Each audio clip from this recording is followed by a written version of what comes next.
Hey, yo, what is the deal? This is the Real Game No Gimmick podcast, and I am your host, LBC. We back at it. I got the stars of the show with me. I got my guy Jay Caesar from the Just Effects podcast. What up, my guy Jay?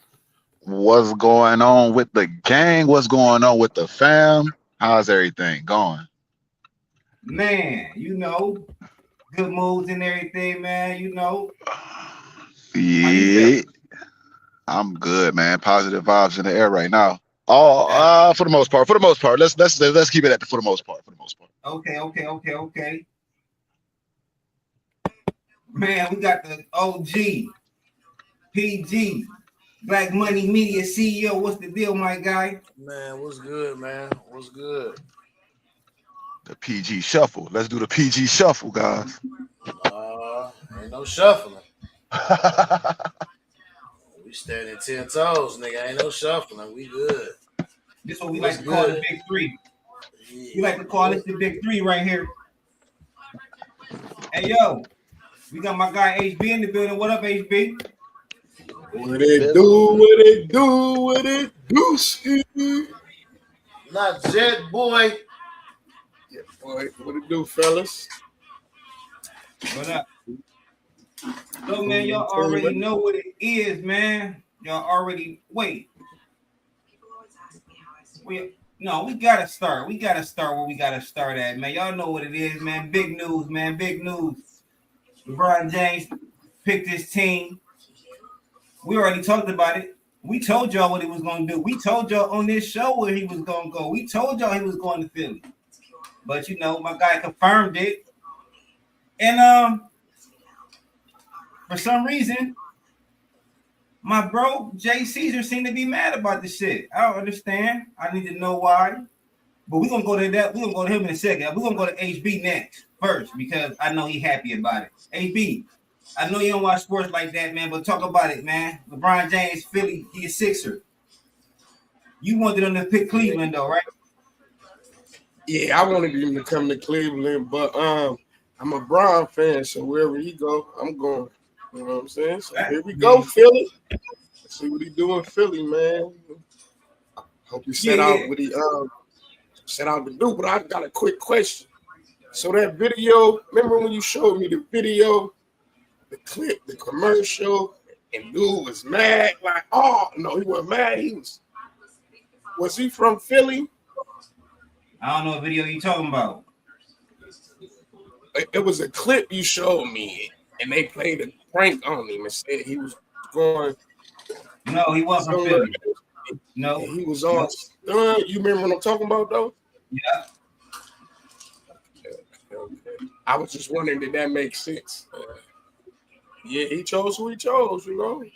Hey, he the man. He can go wherever he want to go. I'm sure he got his reasons behind that. He chasing another ring. There's other superstars there. He must have felt like that was his best move to make if he want to go out with a shebang and get another ring. PG, you said, go ahead, PG. What you think? So, I don't know. I'm just going to say, I read, at first, I was disappointed. Okay. Like, what the fuck? And I didn't want him to go to, I don't even know where the fuck I want him to go. Okay. I'm going to just put it like that. I honestly, at the point in time, I didn't give a fuck. You didn't care. I ain't care. And I really still don't. But the thing is, I read the statement that he put out. At first, I'm going to just take you through my progression.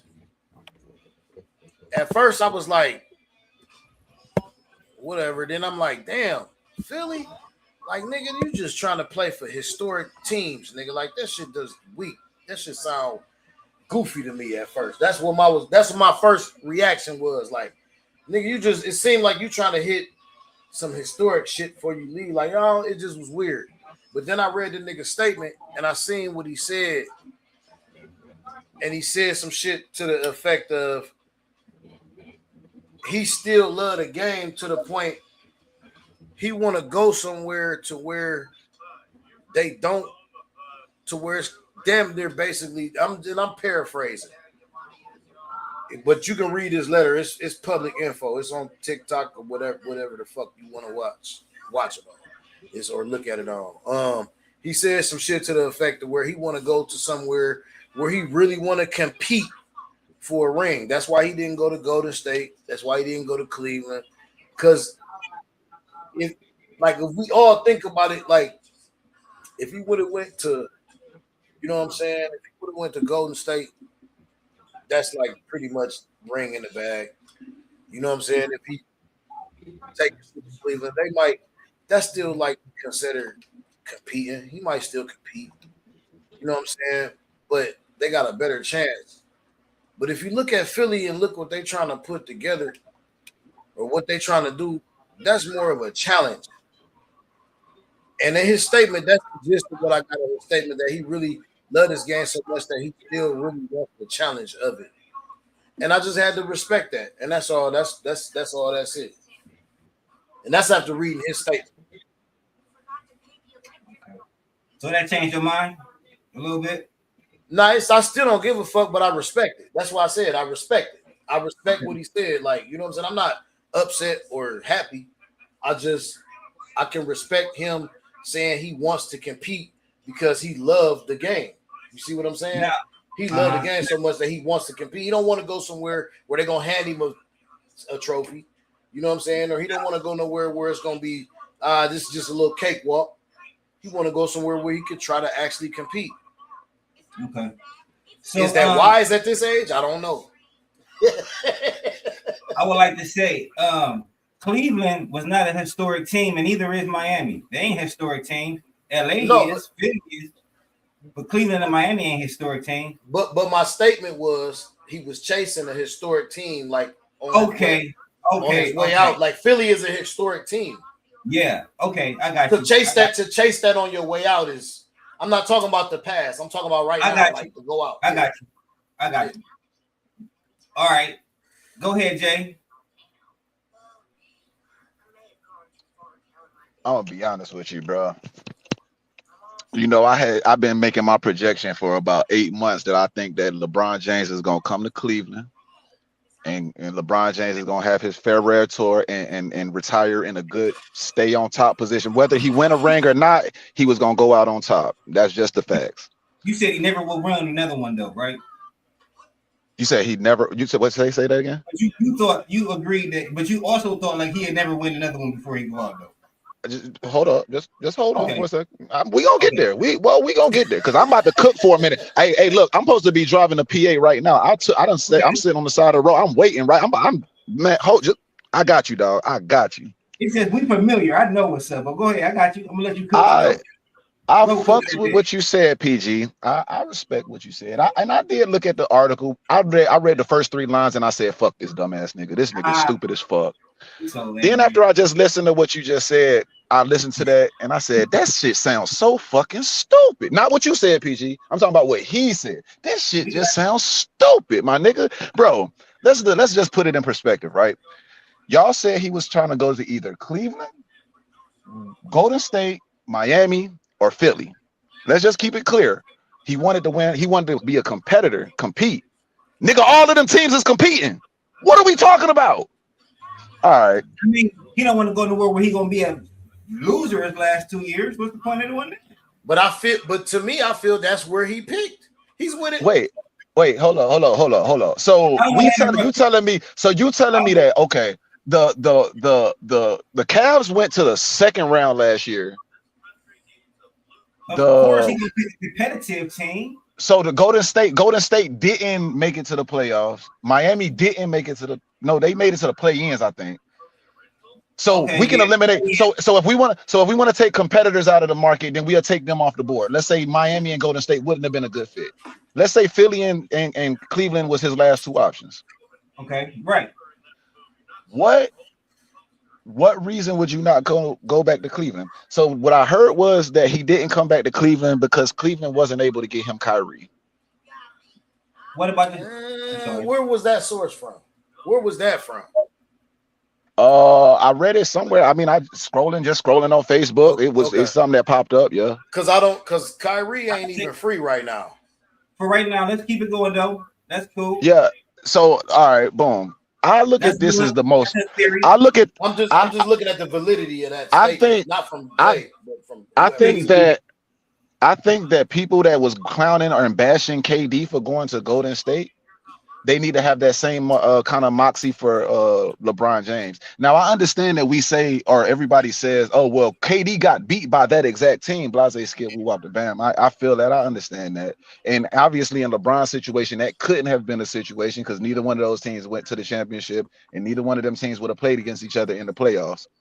However, when you take and look at the fact that we got Joel Embiid, an MVP player, you got Jaylen Brown, who a lot of people argue could have been an MVP candidate last year.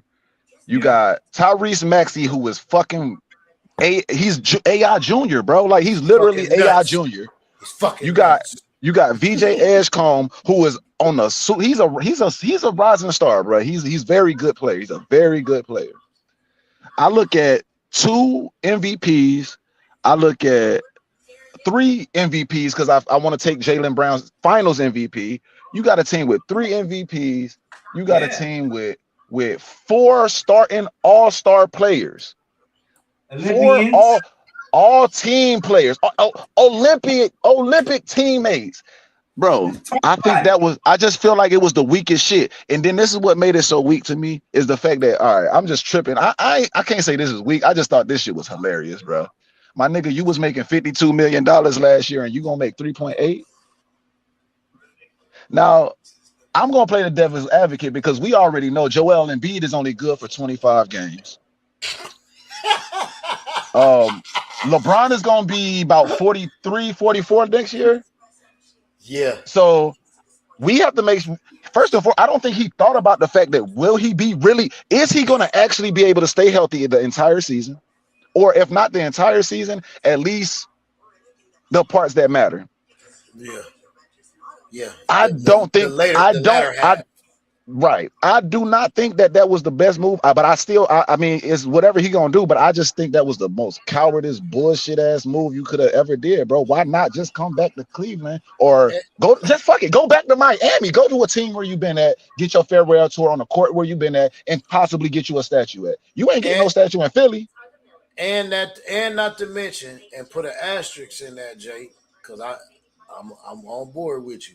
And not to mention that, like, bro, like Philly, Joel Embiid is not gonna give you anything that you like. You're getting ready to struggle with them. Not only are you old, but you have to also have. There's a certain number of games that you have to have played now. They put that in last year where you have to have, 62? 65 games. You have to have 65 games before you can even go. Joel Embiid ain't making it to the playoffs if y'all go in Philly. And nigga, you're old. This is your last year that you actually can compete, so-called. And you took $3.8 million to do it. And you took a pay cut. You should have went out on a bang. You should have drained. If anything, you should have drained Dan Gilbert or whoever the fuck the nigga name is that own Cleveland. You should have drained him for everything he fucking had to play this last season with Cleveland. Just to get your get back for him doing that punk ass shit from you years ago. If you was calculated and really on some real shit, you would have took his motherfucking pockets and went out with a bang. And to Jay's point, you wouldn't have had to work so motherfucking hard in Cleveland because all them niggas young. You could have just came in and just balled out and let them niggas do their thing. And when the niggas need to step up, all they would have did was just step up. It would have been a calculated move because you might have could have even been close to getting the ring in Cleveland. But I think they could have got more rings. The end of the rings is over for LeBron. They would have. But it's over. I think they definitely would have got a ring if he came to Cleveland. I do not believe he's getting a ring in Philly. I don't believe he's getting a ring. I don't think that this shit was a smart idea. I just think that it was all around just like, bro, I don't really understand why you took all this time to waste everybody's time to do the dumbest shit you could have possibly done. Even with the fact that you stand for your 23rd or 24th year, you saying you trying to chase to get your ring. Well, let's like realistically, what is people gonna say if he don't win the ring? What are we gonna think if he don't win the ring? Bro, it's gonna be bad, but he ain't gonna get a ring just for the simple fact that Gilly rooting for him. So LBC, is you gonna say that? Do you think that LeBron goes out on top if he don't get the ring now? Does this hurt? Does this? I'm asking you these questions because I really want to know. Does this hurt his legacy if he don't win the rings now that he done went to a super team? This is a legitimate super team, my nigga. All these boys the average 25 points or better, but I'm done. I ain't got nothing else to say. But together they're not going to do that. Yeah, they can't do it. It's impossible. It's gonna be chaos. It's gonna be fucking chaos. It's gonna be horrible, fool. Joel and man, you got Mr. Glass. You need a big man. You need a solidified big man to make it past any Western Conference, Eastern Conference, to make it past any semi. Let's say that. You're gonna need a solidified big man, and you ain't got it with Joel. I don't even know who the backup is. Who the backup in Philly? Nobody knows. Y'all done now? Y'all good? Y'all done? Yeah, we good. I'm good. Okay. First of all, let me say, Philly, hello. My name is LBC. Welcome. Hi. Get to know me, Philly. I'm here. I'm with y'all, Philly. This nigga LBC funny. That nigga said, I'm with y'all, Philly. Get to know me. What up, Philly? I like to introduce myself. Done, bro. My name is C. All right. So look. Fucking weak, bro. I'm happy as hell, man. Look. This nigga said. And I don't even like Philly. I don't like nothing. Hey, that's why I came back to get my spirits up, man. I needed this shit, bro. Let's go, man. I'm glad you're here. Look, I was running a little late, or I'd be smoking the Philly right now. You feel me?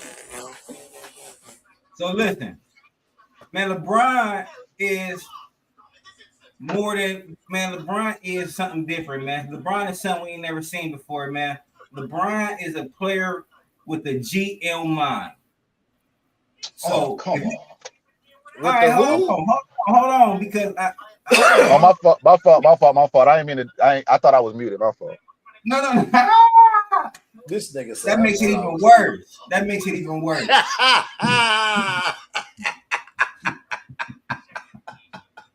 So listen, LeBron is a GM, man, on the floor, man. So look, if you really pay attention, man, LeBron, when he chose Miami, I'm joking and I'm being serious right now. When he chose Miami because they're a good organization.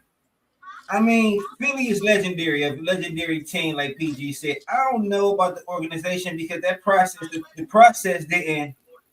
process ain't processed like it was supposed to process. You feel me? I don't trust it. You know what I mean? Mm-hmm. So, and you can't even count this as part of the process, man. That process should have whatever, but that's dead. LeBron, he chose an organization. He chose an organization, man, that he think can help him win.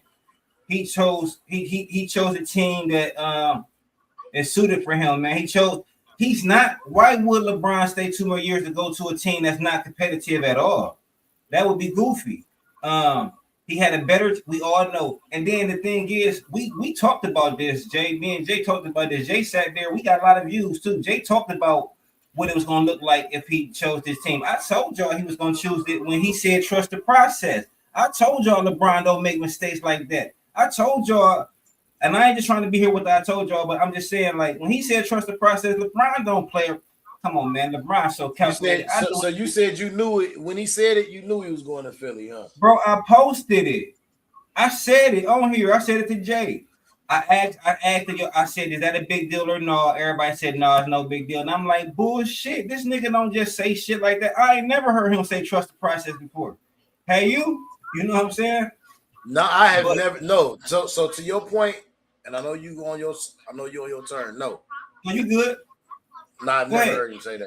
No, that's it. I've never heard him say that. I'm answering you on your So- point. No, I've never heard him say that. So I already knew what it was. You know what I'm saying? I really was wondering. I was sitting here wondering what the next play was. Why he was taking so long? Is he trying to get Bronny? Is he trying to get Kai? I didn't know what the play was. Also, I would like to say, I think James Harden was a big reason that LeBron didn't come to Cleveland. What did we say? Y'all said it could have been because of not being able to get Kyrie. I think it was more. No. I think it was a little bit of both. Maybe he could trade. Maybe they wanted to get rid of Kyrie. Get Kyrie and get rid of Harden.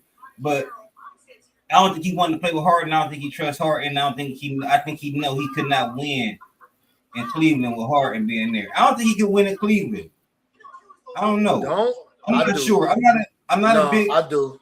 I still stand on that. I'm not a big. So listen. Watch. So my thing is, I'm glad you brought up Harden, and not to like interjecting into your You good. you know what I'm saying, your spiel.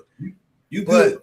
I'm glad you brought up Harden, and that is a good point because I think that have to be one of the reasons why he didn't go to Cleveland because of Harden. Because Harden is still in there for like one more, right? Yeah, I believe so. One more. So that would have, nah. I don't know about the Kyrie thing. That Harden move was one of the worst moves that Cleveland should have made. But could have made. But I still say that he should have bled him. But I agree with you saying that Harden can't be there if LeBron is there. If LeBron goes there, if LeBron would have had to go there or went there, Harden would have had to go. And he can't because he locked in. So that automatically takes Cleveland out the picture. You know what I'm saying? Logically. I believe that LeBron and Joel Embiid got close during the Olympics. I believe that LeBron seen how he could play with them during practice. I believe he's seen something in Joel. Now look, let me go continue with that point. I believe he played with them in the Olympics. He's seen what he can work with them. He already know what Maxey about. He a clutch guy. He already know what's up with him. Now, speaking of Embiid, yeah, he an injury-prone guy. PG, you right. Jay, what did I say? When we talked about it, I said I would do what? I don't want LeBron or Embiid playing crazy minutes in the regular season. Like, nah. Y'all here for the playoff. Y'all here for the big games. I agree. Let's get a center. Let's find a center that can back up Embiid for when we don't need him all like we need a good somebody that can play. You know what I mean? We need to look at Embiid almost. This gonna sound crazy, but we need to look at him almost like as the backup throughout the regular season. Let's keep him nice and fresh. LeBron too, but I don't know. I don't get it, man. I don't get it. I'm trying to see who they center is right now, but I don't know. Hey, the way Joel is built, the way that Joel Embiid is built, bro. If he don't play any time in the beginning of the half and they only play him in the second half, he's still gonna be hurt before the playoffs. Now, if they save him until the playoffs, he the type of player that'll be hurt by game 2. I'm telling you, bro. I'm telling you what's happening, bro. I'm telling you what's happening, bro. I'm telling you what's happening, bro. I cannot fault Jay for that because I don't have no faith in Embiid either, bro. Like I really don't, bro. I don't like this nigga, man. I don't like Embiid, bro. I'm gonna keep it a bean. I'm gonna keep it a bean with you. If there was a time when I used to think that Embiid was that nigga, dog. I thought he was better than Joker. I was like, how the fuck Joker get the MVP over Embiid? Now I don't even understand how we even had this nigga in the conversation no more, bro. Like he's a complete failure, bro. Yeah. You know what's so crazy? That's my favorite center now. Are Joel? you serious? Nah, nigga, no. Hey, PG. Hey, no, PG. Hey, no, chill, bro. He trolling. We not about to pay attention to what LBC saying. He trolling like fuck. Go Sixers, nigga. This nigga ain't even. He trolling like fuck. Hey, gotta be. Come on. Saying that just because Brian there. He's saying that because that's got to be what it is. He's saying that because he know Brian is going to elevate Embiid to make Embiid look good because that's what Brian does. All I know is Brian makes his teammates look better. He played for my favorite team. Will Bronny? Goodness. Hold up. So will Bronny get traded later on? or is Bronny's career? You know what, Bronny, we love you, baby. Sink or swim, baby. Bronny, we love you, baby. Sink or swim. You know what I mean? We got you, bro. You on your own, huh? You on your own. We see you out there, Bronny. We see you, baby. You on your own, baby bird. You heard what he said. He's my former teammate. Hey. You right, LBC. Did you see that interview too? You see that interview, LBC, where the nigga was so it was a recent interview before I think he did his little decision shit where he was on like the late night show and he was talking about his greatest accomplishments, and LeBron specifically said, and I always thought, to go to your point, to and I'm only saying this because you just sparked it, and you just like put the seed, like you made me think about something I seen when you talk about LeBron being calculated. I just seen an interview, and this guy, it was before the last decision or whatever, and the nigga was asking him his greatest accomplishment. He was like, "Did you ever think you would be here?" And he was like, "Nigga," and he was like, "Nah." Basically, he was like, "Man, I used to shoot. I used to take the hanger and stretch it out, put shoestrings on it to make a net." And he was like, "Nigga, nah." He was like, "I ain't really never think." He was like, "But my greatest accomplishment," he was like, "is being able to play with one of my sons who's my former teammate." Yeah, I did see that. And he said that, and that's it. That's all he said, and he went on with the rest of the explanation. And I thought about that. That stuck with me when he said former, because I thought, and I was like, And I said, that means he's not going back to LA. Because that was a while ago. That was a while. And I said, I know he's not going back to LA because he just called his son his former teammate. Okay. So I know he's not going to LA, but I did not know where he was going to end up. And then now we here now. Also, while we here, and I know we ran the line down, y'all, but also before we go, if we can, I want to talk about Ryan Clark too, if we can. Before we go, nigga, we 20 minutes in, we just getting started. What you mean before we go? I'm just saying, because we already got the line. We already talked about what we was gonna talk about, but I forgot about that. Like it's so much going on, bro. I'm trying to tell you. But Let's go. I also want to say, let's talk about narrative. Okay. And this is what made me think about Ryan Clark. Let's talk about narrative in the media and the spin. Because you look at, and it's just like anything, any media, you got the red, you got the blue, you got this, you got the left, you got the right, you got, you know what I mean? So you had one half of the, from my viewing experience, you had half of the channel saying nobody wants LeBron, nobody cares about his decision, even though they were showing it on TV every day. LeBron ain't made a decision yet. Half of them saying nobody cares where he go. Nobody wants him. He's old. Man, did y'all see them fucking jerseys sold out, man? I ain't even get to get one. I'm always the first one, bro. Instantly. Them shits so, but I mean, and I watched the news coverage in Philly, and I watched, bro, they is happy as hell. So, do y'all think? I mean, what do y'all think? Or why do y'all think that narrative that nobody really wanted what y'all think that was about? Is it real? You think it was real? Did they really think that? Was it spin? Was it some? That was negative. That was just negative propaganda. Cause they put some shit on. I'm gonna start by saying. Yeah. Go ahead, Jay. I just want to start by. Every 2 hours, and they fed him an hour. All right, you got your phone? No, I don't have the food. You get that at a tropical fish store. And 9:30 at night. Well, you better get going. I know the answer about comedy. So I would say that a lot of the stars, certain teams might have been against it, but I would also say people put out just to put out some negative to garner make sure that they secure the bag. That's it. I'm trying to tell you.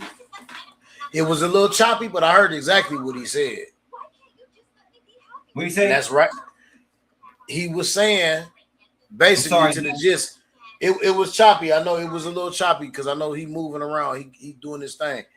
But what to the gist of what I got, what Jay was saying was that it was negative, but people was putting this shit out just to make sure that they get to the bat because that creates views.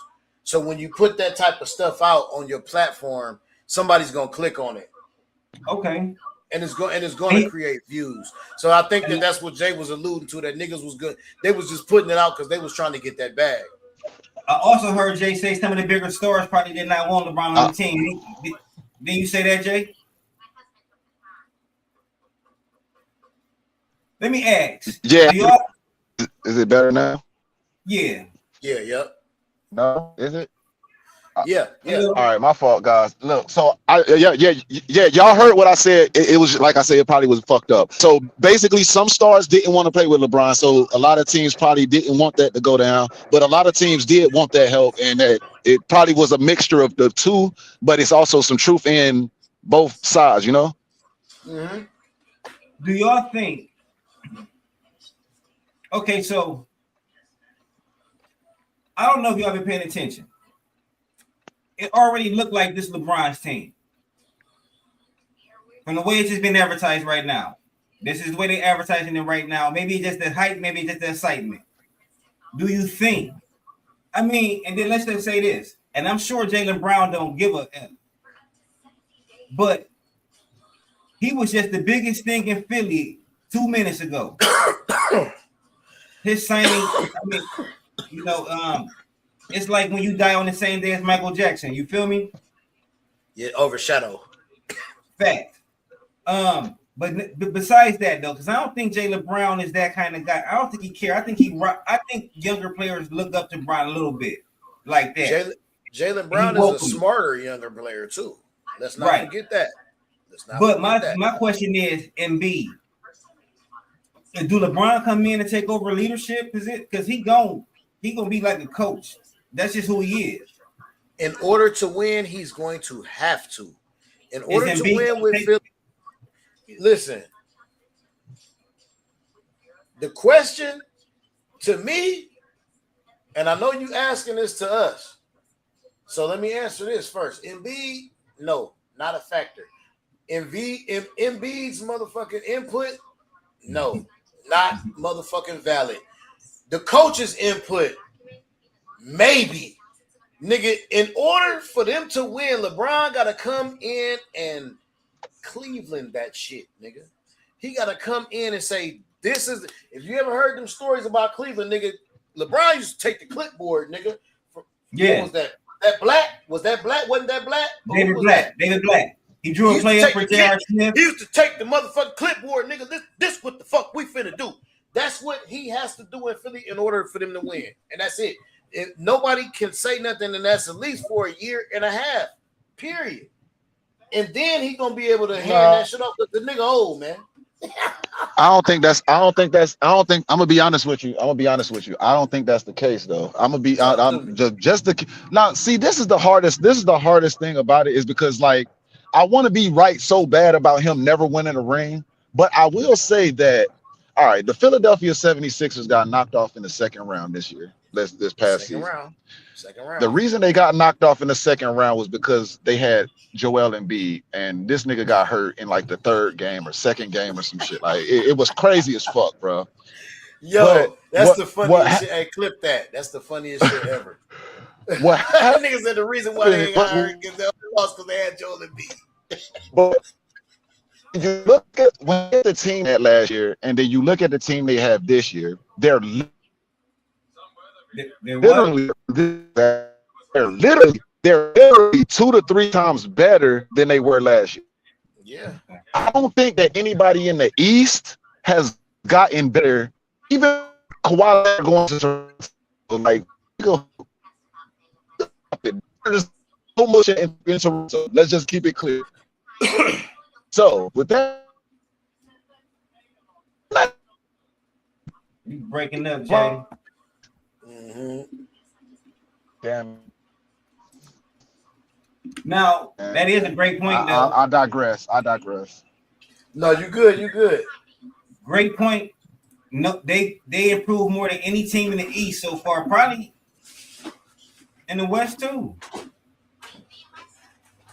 Man, they better than every. They didn't improve more than any team. They just added 2 MVPs. LeBron is. Come on, man. LeBron ain't that LeBron though, but hey, yeah, they improve. They improve. But do he have to be that good for him to be still considered an MVP though? He's an MVP, right? Fact. 4 times? 5 times or 4-time champion? 18-time all pro, all NBA. I mean, I'm sorry, I'm thinking. Yeah, they came up. Philly came up big. They came up big.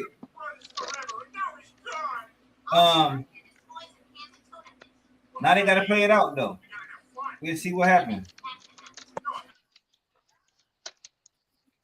You know what I'm saying?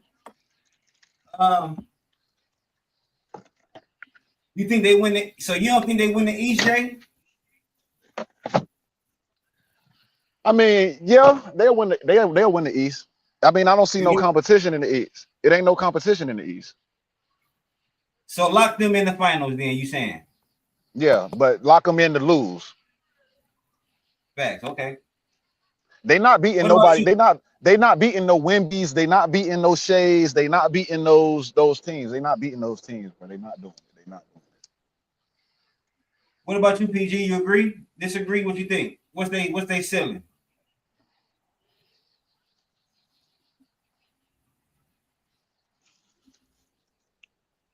You muted, PG. Hold on. Hold on. There you go. All right, my bad. Like I say, man, my bad. Like I said, unless LeBron take all the way control, and like it's gonna take a lot of scheming and and I don't mean scheming in a bad way. I mean scheming as far as like playmaking wise. It's gonna take a lot of head work for him to get past. I'm gonna say semi. I'm gonna say semi. Okay. I'm gonna say semi. What about you, HB? What you think Philly gonna do?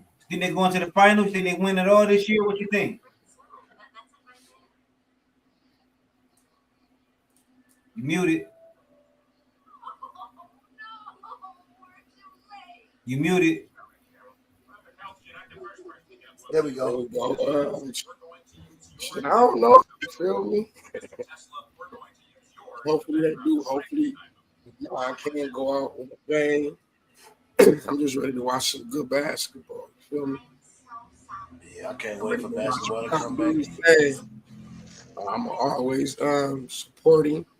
You know, even though he didn't come to Cleveland, you know, let's see what he do in his first year. Let's see what the team looking like.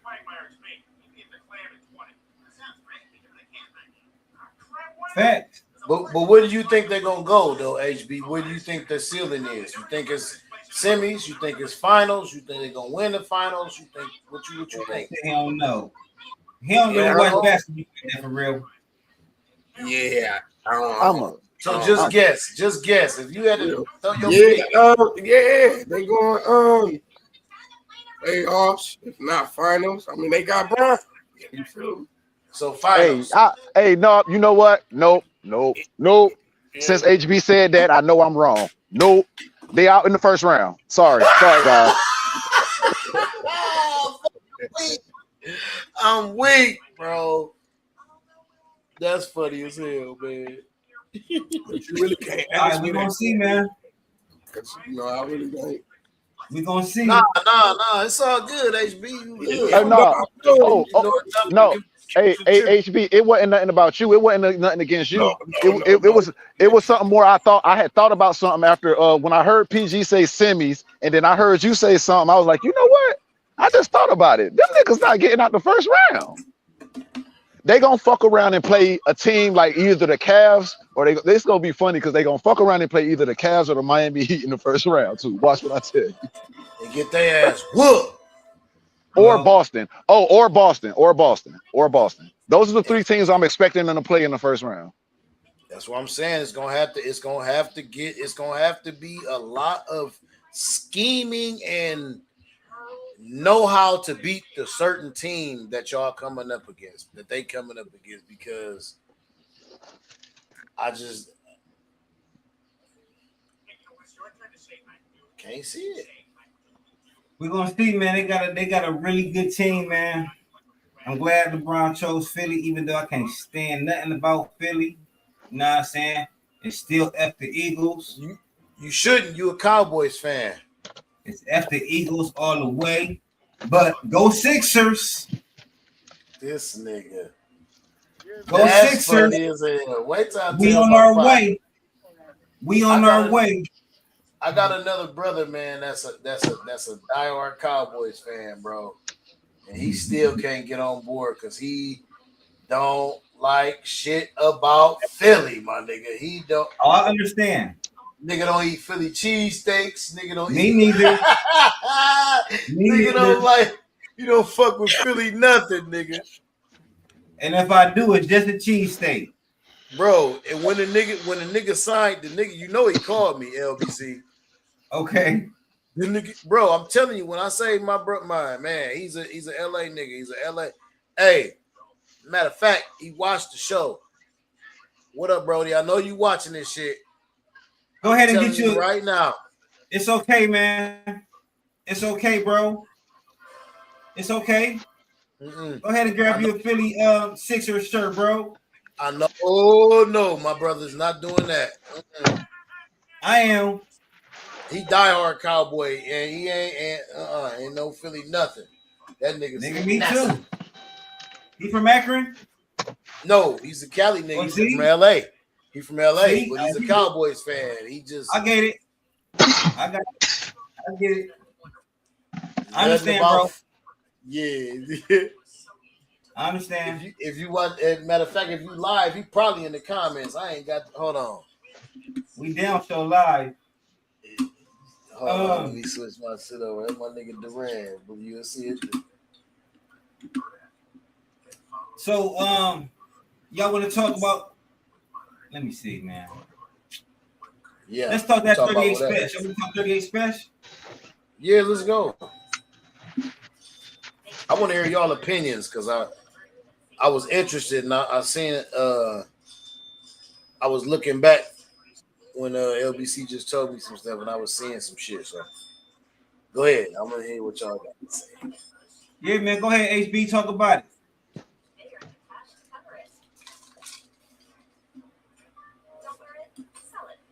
You on mute? You muted, my bro. Take him off mute, LBC. There we go. You good? I'm live. Talk about it, LBC. Never mind. Let's talk about Ryan Clark. That nigga said something. No, hold on. I don't know 38 special, bro. I don't know 38 special. I ain't saying that, bro. Last weekend, I just said what it was. I mean, I ain't a fan, so it don't matter to me. I don't know, bro. So I wasn't HB. I wasn't there last week. Fill me in what you said because I just heard LBC just let me hear the song. He said he ain't a fan. I don't even know who he is. I get it. You know what I'm saying? What you thinking, HB? Well, I mean, I had explained how I've been at 38 Free and Special. I discovered him about 4 or 5 years ago, and he been my man. You know what I'm saying? And I hated how he had to take this road to get to where he's trying to go. Cause the nigga talented, man. He one of my top dudes that I really like. Listen to albums, catalogs, favorite songs. You know what I'm saying?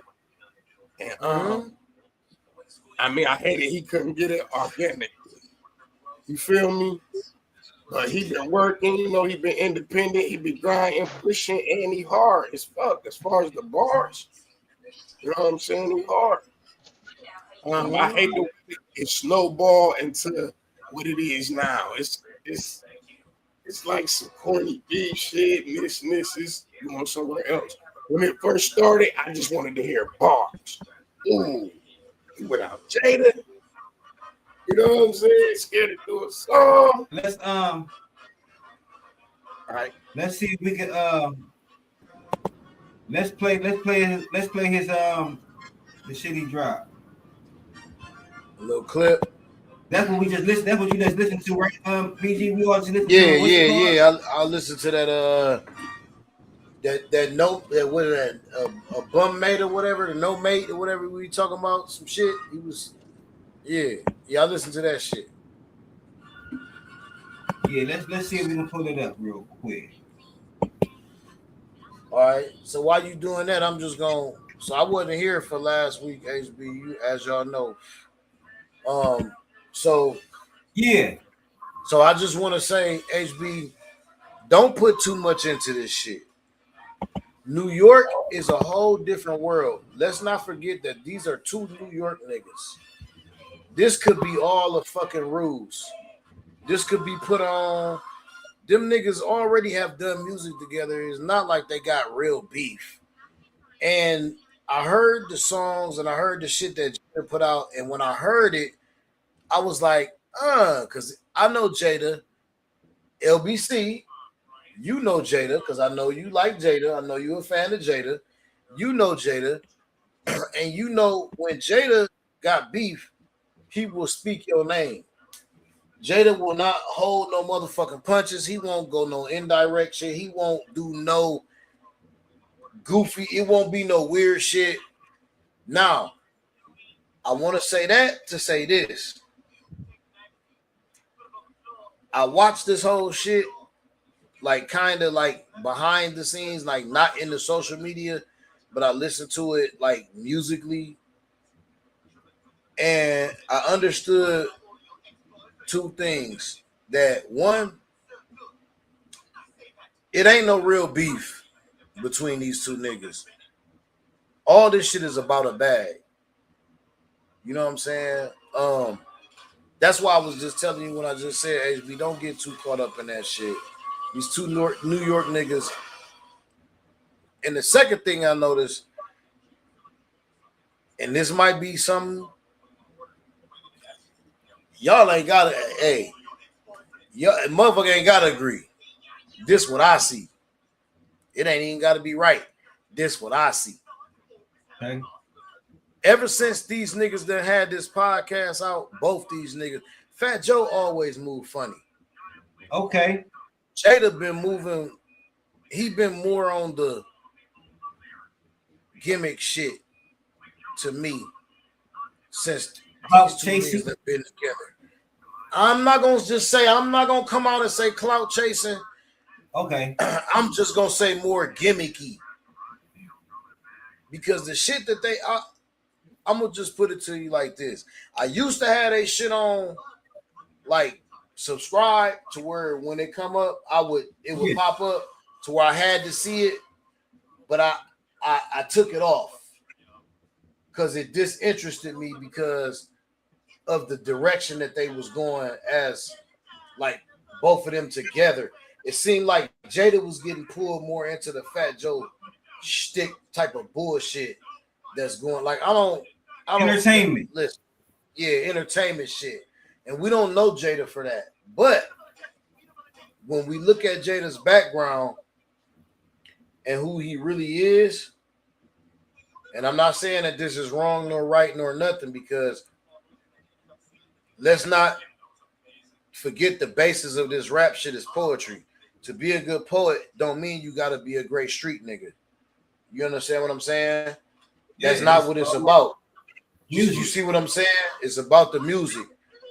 So the differences that I really realize in between Spesh and Jada is that Jada is and has always been and will always be a great bar spitter, a great he's a great lyricist. Spesh is a real street nigga that can put this shit to rhyme.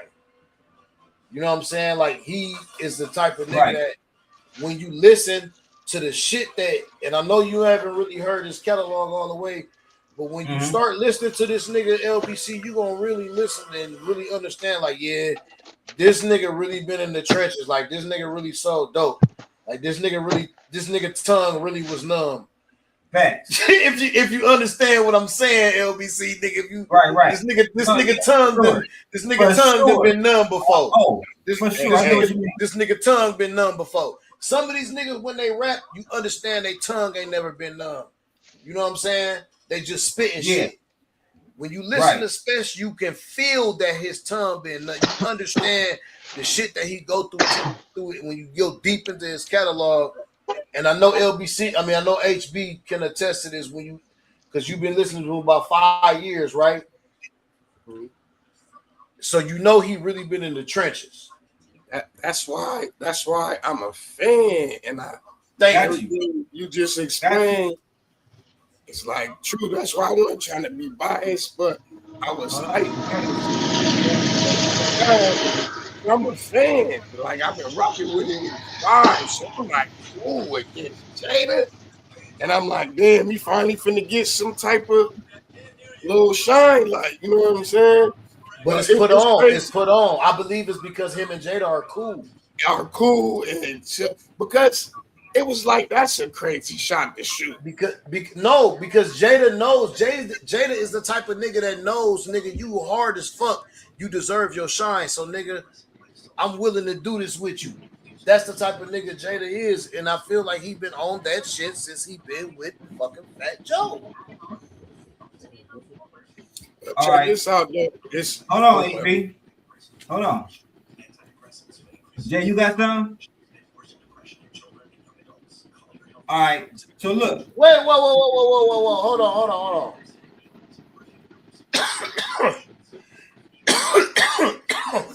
I'm just now see something. I've been gone for a minute. Chill. Hey, next subject. Go ahead, LBC. Don't let this nigga say what he about to say, bro. I'm not gonna say what he about to say. I'm not gonna say it out of respect. We're gonna talk off air. I'm not gonna We're gonna talk off air. So but you was driving before. I couldn't see everything, nigga. Now you stationary. I can see. Oh yeah. I already know what he about to say too. I got it. Yeah. I already knew. Hey, I already knew as soon as he said that. I ain't even gonna lie. Hey, I miss y'all niggas, man. Hey, man, for real, man. So listen, let me say. Like I was saying, like I said this before, like on the real, only time 38 Spesh come up on this podcast is because of y'all. Me and Jay don't listen to bro.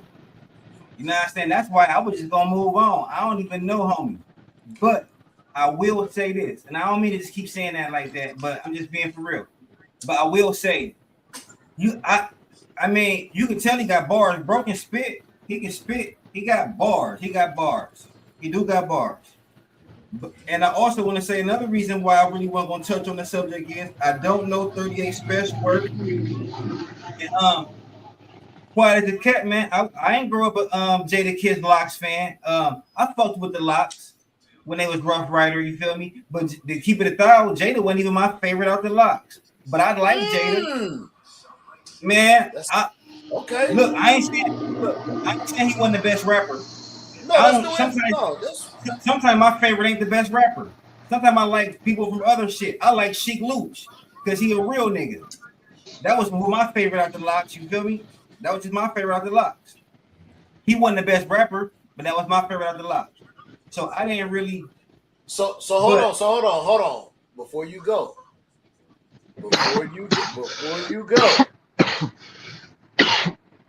Why did you connect to Sheek Louch?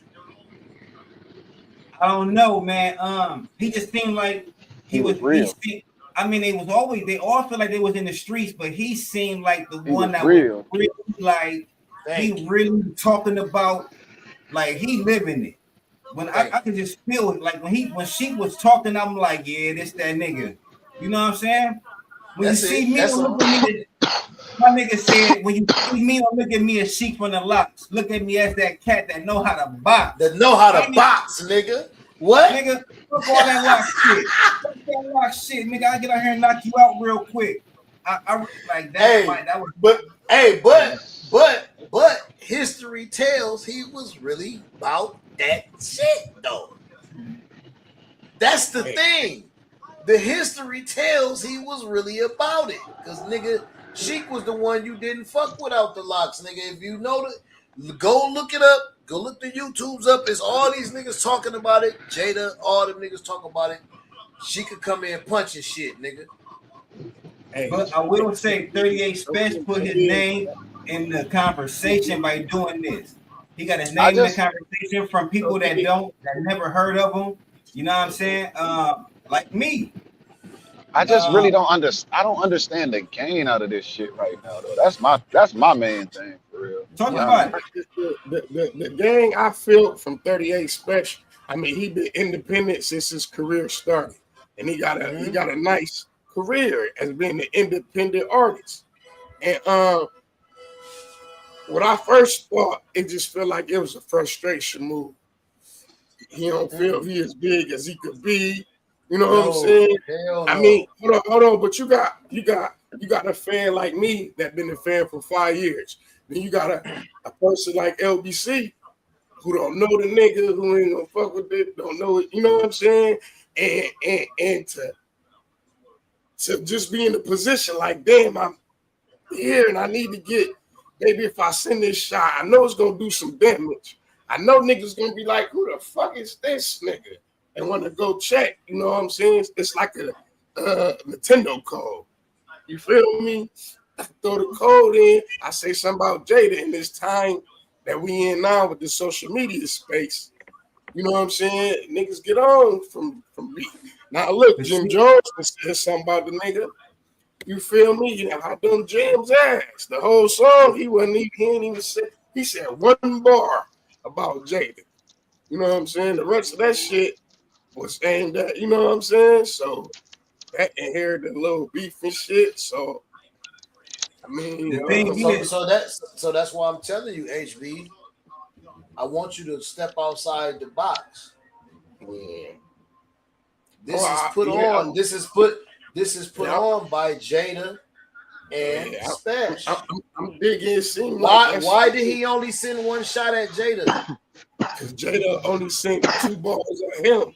And he said, "What the other 14 at?" So if I'm your friend, and okay, so let me break something down to y'all. So Jay and LBC, this might be all new information. HB, this might be new to you.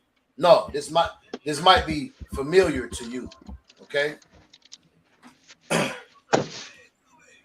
Spesh not only is an artist that got hella bars, he's also a producer. So a lot of the beats that you hear him on, he produced those shits, which is fucking fire. And he sells shit to other niggas too. So if I have a person or an artist that I know that I'm cool with and that is in let's keep it to perspective. These are still New York niggas. Yeah. He's a New York nigga.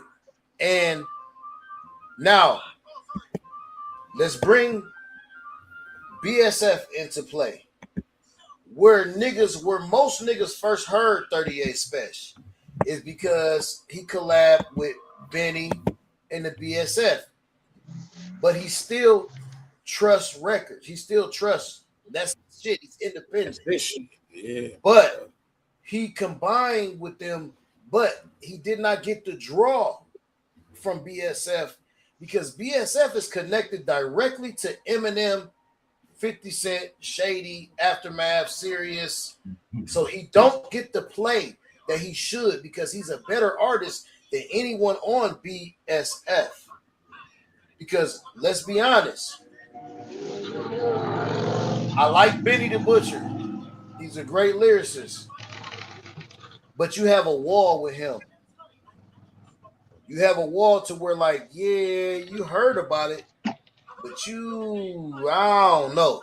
It's a cap. Every time I hear another bar from 38, it's something that I know a real nigga done been through because I probably done been through it my fucking self. Like it's some shit that I know that's real. Like so, it's like, but they don't get the shine. So when you got two New York niggas clicking up, and he say, "Let's not forget Jada's with the gimmicks now." Well, I don't know what kind of collaboration these niggas got going on. He only fires 2 shots at him, but he on Jim Jones' ass because Jim Jones, quote unquote, takes the bait. Yeah. You feel me? Because everybody know Jim Jones is soft as baby shit. Yeah, like what I was trying to say earlier, what you had said, 38 said it just in the interview. He had another interview on the Bag Fuel podcast. And that's when he first made the comment. And then he brought up that point. He like basically when I rap, like I rap about my life. You know what I'm saying? I put my you can know me from my shit, and he feel like other artists wasn't being authentic. He did ask him like that artist though, not being from that and being able to create and rap like, you know what I'm saying? You from that, and I feel like I'm in there for the art. Like I said, I wanted the bars. I wanted the verses. I didn't want no beef battle. But I would have took it if I got to have it like that. But I just wanted both of them. Because Jada ain't no slouch. I was at the festival today and they was playing Jada. And I was like, damn, I forgot about this. You know what I'm saying? Jada know how to make some hits. I might have not listened. So downtown still cracking? Huh? Downtown still cracking? So this what I think, right? I this is my opinion. I'm coming from the a younger perspective, right? I believe both of them are around the same age, correct? Nah, I think Jada older. Jada older than Special. By a lot or by a little? By maybe 10 to 15 years. Okay, so Special might be around my age. Special's your age, but he been like in the Special. Okay. All right, so I digress. I digress. Then I guess I can see his game. But he a real street nigga. Right. That's why I said that nigga 41. Oh, see, okay, now all right. So okay, you looked it up. And I know for a fact Jada 50 something. Oh, he 50? Okay, bet. So this is my thing. This is my thing. I just want to understand, like, what is the game? Because this is my thinking, right? In musically, people not listening to gangster music because exactly what you said, PG. You can tell that most of the gangster rappers are not real. They're not authentic. They just rapping about other people's lives. They just making up stories and shit. In music today, a lot of the people that listen to rap or hip hop or anything, they listen to stuff like trap and drill and stuff like that. So like, I'm just trying to figure out if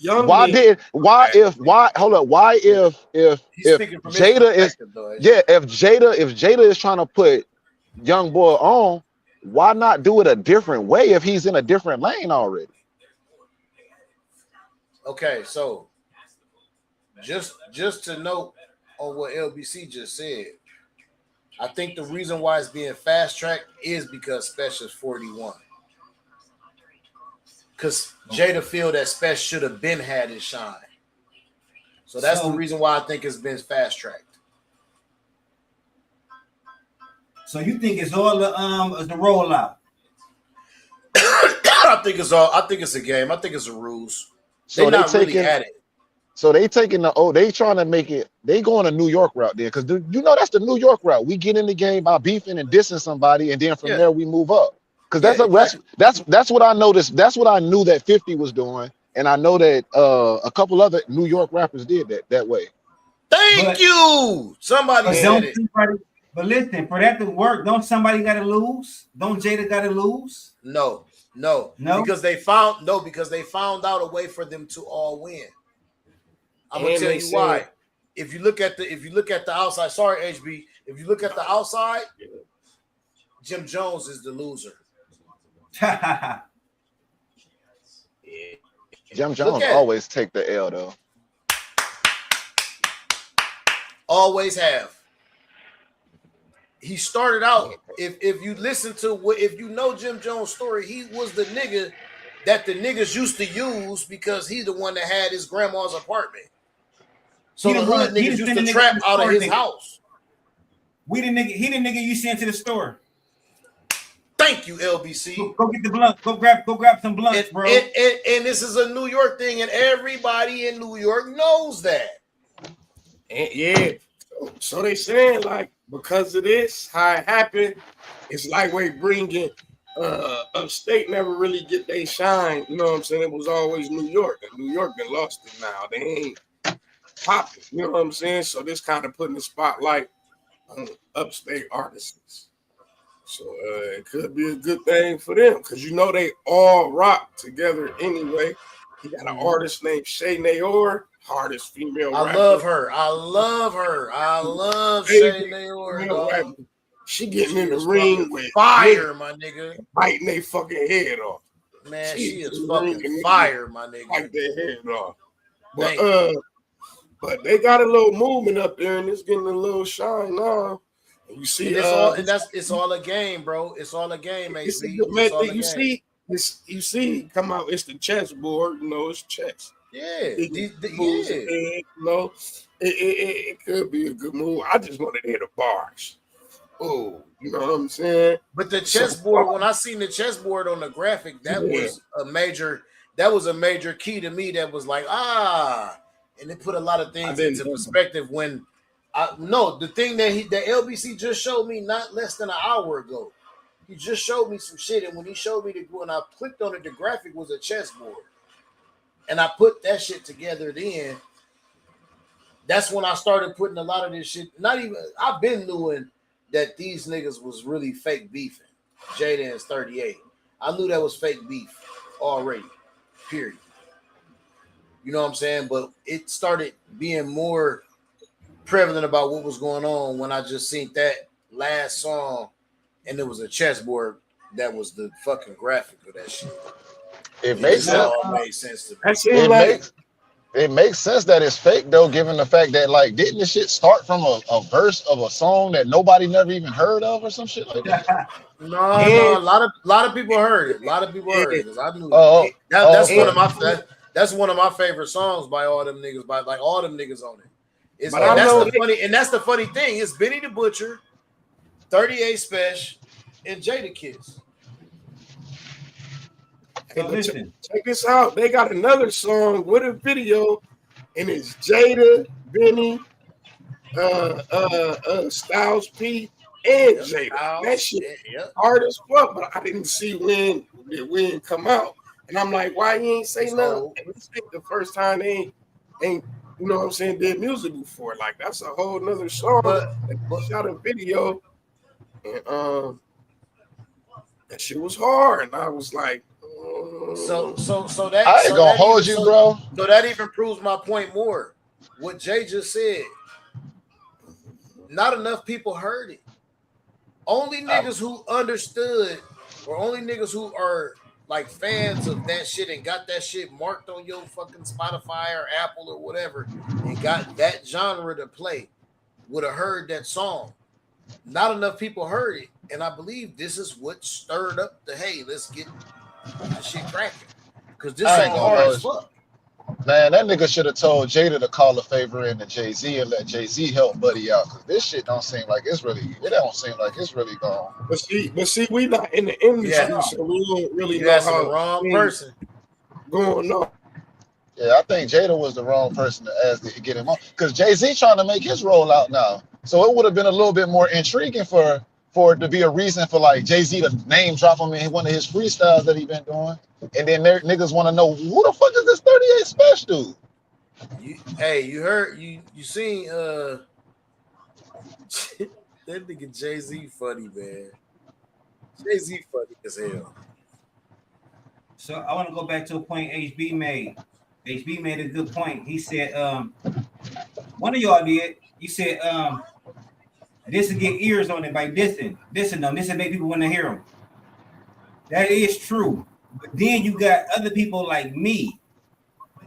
I know bro got bars, but I don't like his interviews made me not want to listen to him. Like, and I know he got bars now. I hear it and everything, and I'm just I'm gonna add on to that. Want to rock with him.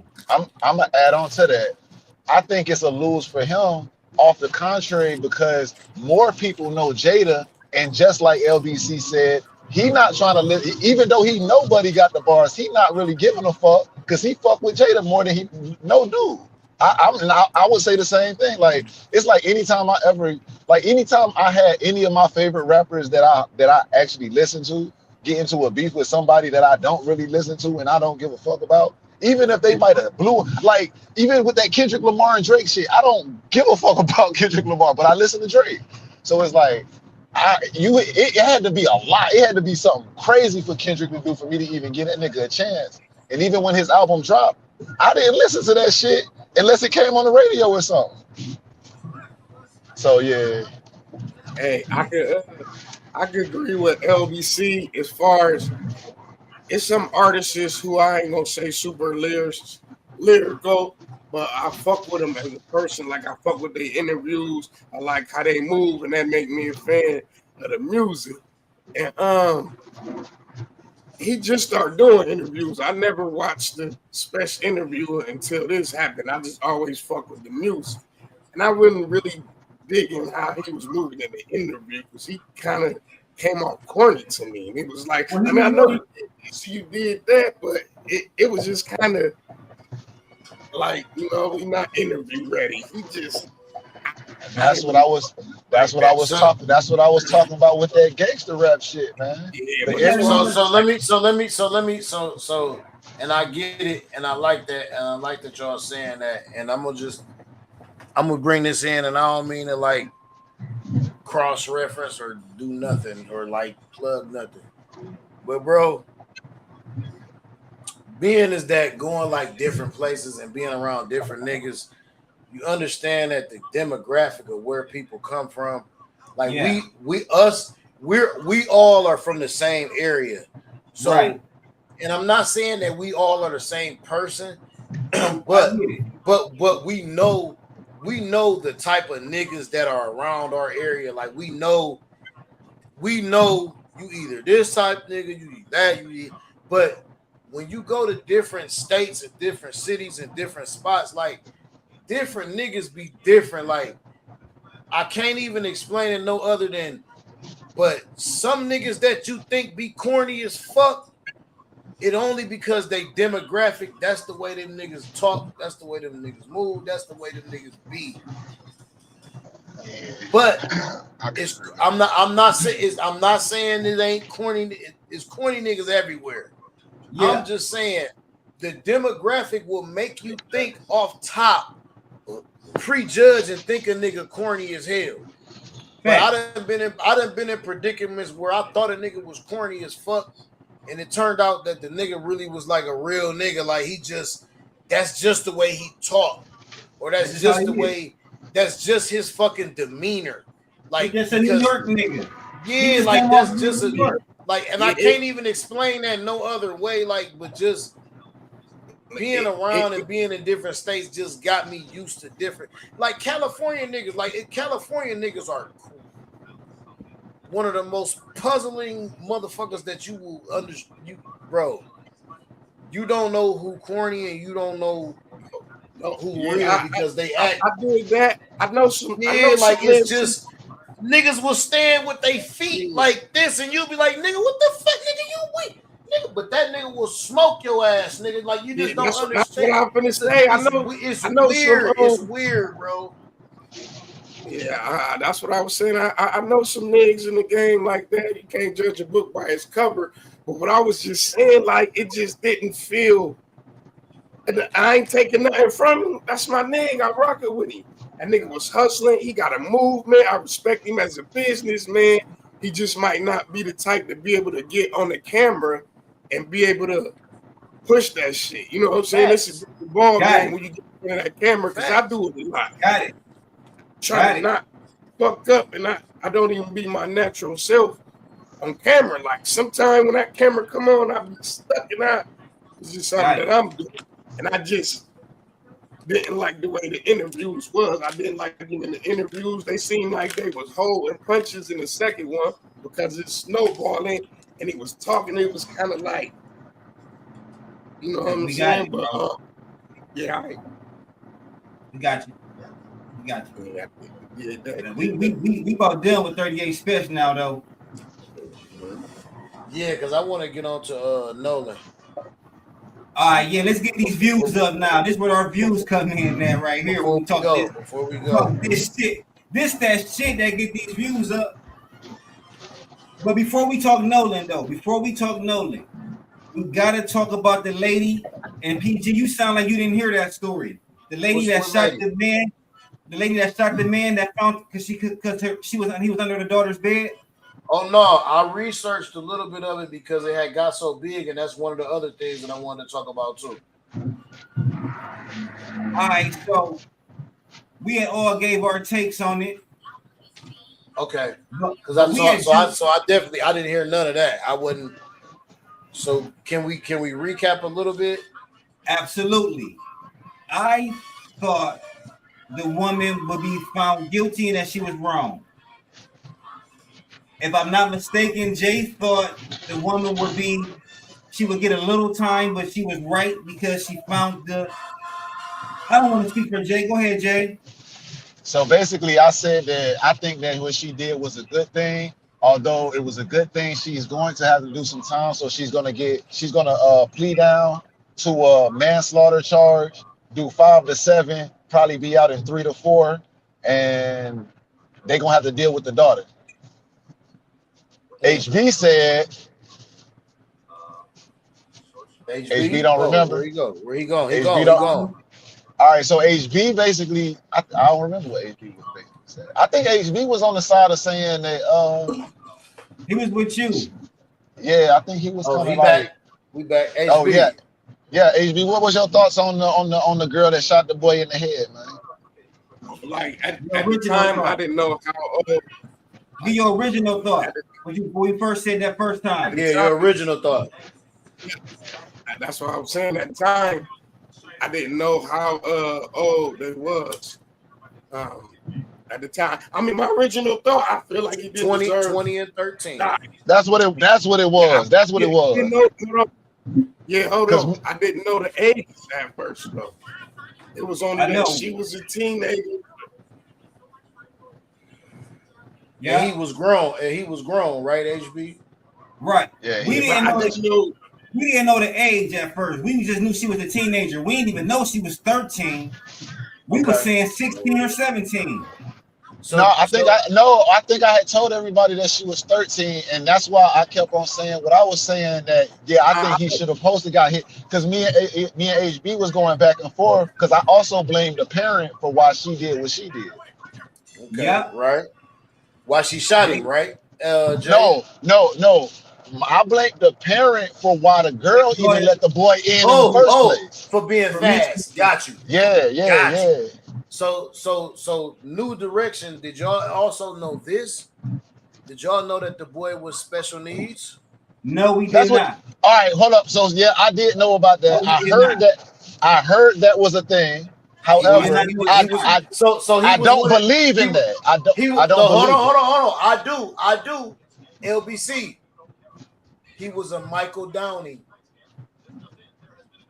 What's that? He was a slow class nigga.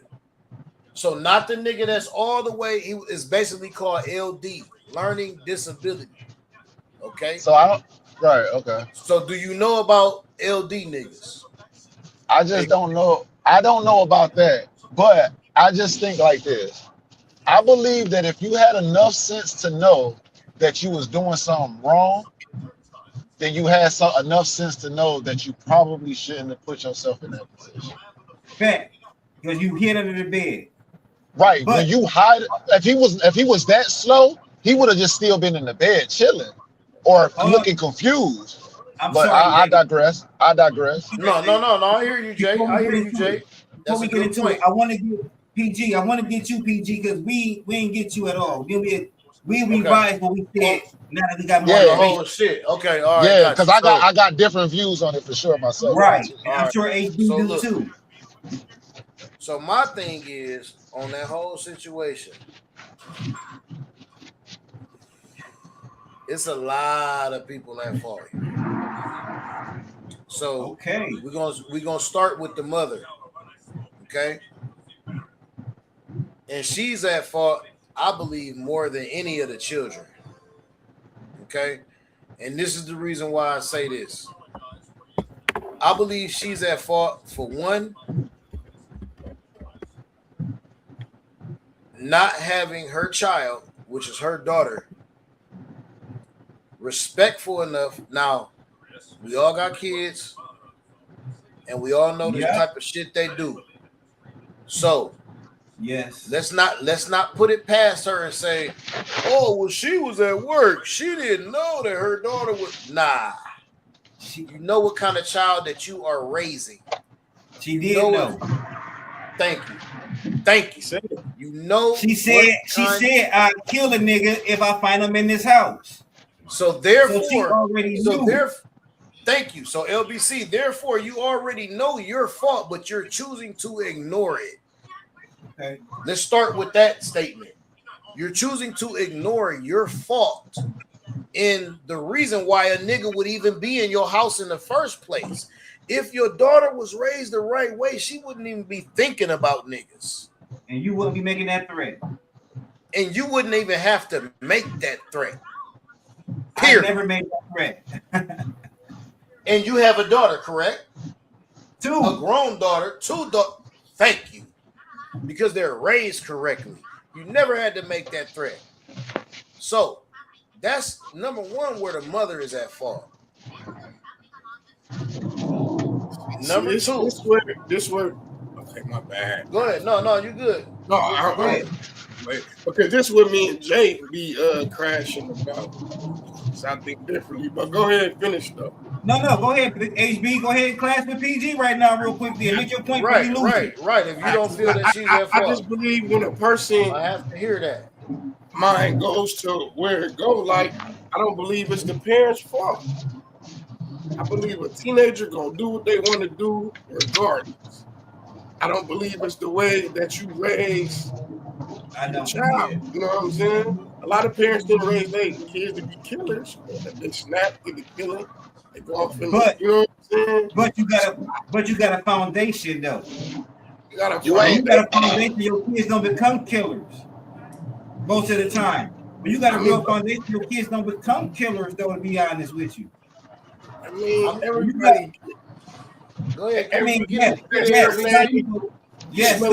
get him. I'm glad. HB, come on, my nigga. I'm glad. I'm ready. I mean, you get to that age, your own shit. You gonna go do what you want to do. Like my mom didn't raise me to do a lot of stuff I did. She raised me right. You know what I'm saying? I chose to go do that. I could have chose to go to school. Hey, HB, you completely missing a whole aspect of it though. When you say that your mother, when you say your mother didn't raise you to do such and such, you got to remember that she also didn't. She did not raise you. She did not raise you to do the other.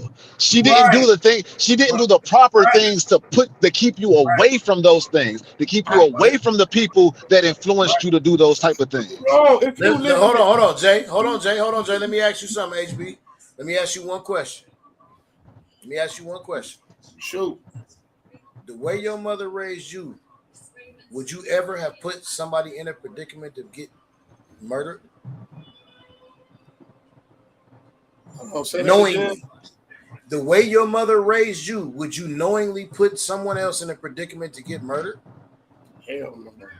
Like if your mom said, HB. No, he answered it. He answered it. I'm blaming. Thank you. He answered it. He already answered it. He said, hell no. He answered it. That means he come from a good fucking upbringing. He answered it. That means he knows fucking better. And that's the point that we trying to make. That's it. That's all, HB. So if I choose to do it, that was me making that choice. You can't blame my parents for that. But if you raise all right, look, don't be vague. Look, don't be vague. We're not gonna be vague. We're gonna be straightforward with this. All right, boom. Let's say my mama raised me. She said, hey, look, boy, don't be getting no girls pregnant, right? All right, cool. I might not go get a girl pregnant, but I might see my friends doing it, and she didn't put no preventative measures by saying, "Hey, you got to be in the house by this time, and you can't." You matter of fact, don't even be focusing on girls or whatever the conversation is. She didn't deter my mind from it, right? She just said, "Don't be getting no girls pregnant." So it's a chance that I can still get a girl pregnant because that's my choice, right? That is my choice, right? Shit, right? Because you don't know what to do. Right. You don't know what not to do. You don't know what exactly, and that's the point. She didn't raise you to go out there having kids. She told you not to have no kids. She said, look, HB, look, baby boy, I do not want to be a grandma at 36. But goddamn it, she ain't tell you all the things to do to prevent. She said, don't do it. My granddad told me so many times, don't get no girls pregnant. Boy, before I was a senior, I got a girl pregnant. I ain't know what not to do to get a girl pregnant, so I tried, but shit, it happened. You know what I'm saying? So I had a partner. I had a partner that grew up in the church. His family all grew up in the church for years. They like real Christians and go by the Bible. You know what I'm saying? And that's the way they came up. Side note, which don't mean shit. Yeah, but I'm saying that still, it might not mean nothing to you, but to them, it means something. And that's how they bring their kids up. That's their religion, and that's what they believe in. Some of the dirtiest people in the church. Hold on. But he straight gangster. You know what I'm saying? He chose to go to the street. Okay, I guess what I'm trying to say is, what is teaching your kids right? Because from his parents, they was teaching right. They was going by the Bible. That was their religion. It don't got nothing to do with church. Hold on. But then he had the choice. This is all he knew. Since he was growing up, this is what they family on. But he still decided to take that street route. So where did they go wrong? And they should be the blame. They went wrong by allowing him to be around and involved with the people that was in the streets. I mean, was that school when he was going to public schooling like everybody was and learned it from school? Or I mean, sometimes you have a bad apple, you have a bad seed.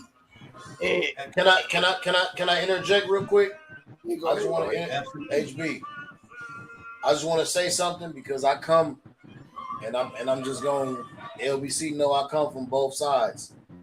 I just want to interject and I just want to say that from my experience to my view, the biggest mistake is as religion, people put too much behind that, and instead of the actuality of reality and raising their kids and keeping them out of what's really going on in the actual streets. So a lot of people be blinded by religion. To me, honestly, what I've seen in I'm 40 plus years old. What I've seen in my actuality and my reality of life, religion is the same as any cult there is out there. You understand what I'm saying? Now, don't get me wrong. I'm not going to say I am a firm believer in God and spirituality. I'm spiritual, but I understand that religion can be a cult because I know and have seen some of the dirtiest people in the church. I've had to threaten to beat minister's ass because of the way they treat my mom, who is also a minister because she's a woman in the church. I've had to pull them niggas aside, like, nigga, if you, and she's also handicapped, so I've had to do instances to where a nigga damn near wanted to push my mother aside and knock her over. And my mom, LBC, know for years, my mom walked on the cane. Ever since niggas know me, they know my mom, she walk on the cane. Like, you don't disrespect my mother, you don't push my mother. I watched the nigga in the pulpit come down out the pulpit and push my mother aside because she got more, basically not necessarily fame, but more people know her in the church. You just getting there, but she grew up in this church, so more people know her there, even from a child. And you just getting here, but you push her. You want to push her because you want to be the center of attention. I had to pull a nigga to a side and tell him inside the church, I don't give a fuck. Hold on, HB. I had to tell this nigga in the church, and LBC can attest to this shit. I tell this nigga dead ass in the church, nigga, I don't give a fuck what you got going on here. But if you do something sideways to my mom again, I will beat your ass out that pulpit. And I told him that, and I was 17 years old, my nigga. I am not playing, period, about no religion, about nothing. I've seen a lot. And I understand a lot. And I've overstood a lot. So sometimes some of these things don't make sense to me when we get to bringing certain elements in. Because that church shit ain't going to really mean nothing to me. And no disrespect to God and no disrespect to what anybody believes. But the people that I've seen inside that building have been some of the worst people I've ever met in my life. Some of the best people I've ever met in my life ain't never set foot in that church. But they know how to treat other people just because they know about humanity and they know about the things that's law of man. So in short, I'm just gonna make it. I'm about to sum it. Hold up. I'm about to just sum it up into like a few words, basically. So in short, being raised religious is basically lacking substance of real world experience. It's almost like when you first indulge in that first bite of that whatever your favorite dessert is. Let's say whatever your favorite dessert is. You like it so much your endorphins just go crazy, so you want more of it and you start indulging more and more. If don't nobody ever tell you that you can't eat that much or it's gonna make you get big or whatever, then you might fuck around and get big. It's basically that concept, bro. Next thing you know, you 300 pounds because nobody never told you that this ain't what you really supposed to be on. Right. This is not that good for you. It might be good. It might be good in doses. It might be good in doses. Some of the things might be real. Some of the things might be for real. Some of the things might be good. It's good in doses, but don't follow everything. Don't just grab every fucking piece of cake you see out there. Every piece of cake ain't for consumption, my nigga. Yeah, that might have been a bad example I used. That wasn't what I was saying. I was just trying to use the example for example. What I'm basically just trying to say, if you raise your kid the right way under your assumption of what's raising your kid the right way and they don't turn out right or they do something to go outside of how you raised them, what's the excuse then? There's no excuse because your child will never have a person in the house that you didn't invite. I know, but I'm just saying. Hey, so I'm gonna confirm what you're saying, HB. I got you. I got you, HB. I got you, HB. Check me out. I got you. So, in the sense of, let's call it the perfect home, and let's call it the kid. Matter of fact, fuck it. We talking Fresh Prince of Bel-Air shit. I remember the spinoff of the new Fresh Prince of Bel-Air. Carlton was in the closet doing dope. Now, in real time. In real time, Carlton should have never been doing no dope, man. He should have never been, but he was doing it. So to your point, HB, you're right. He did that shit. It wasn't something that was taught to him. He just found out how to get to it.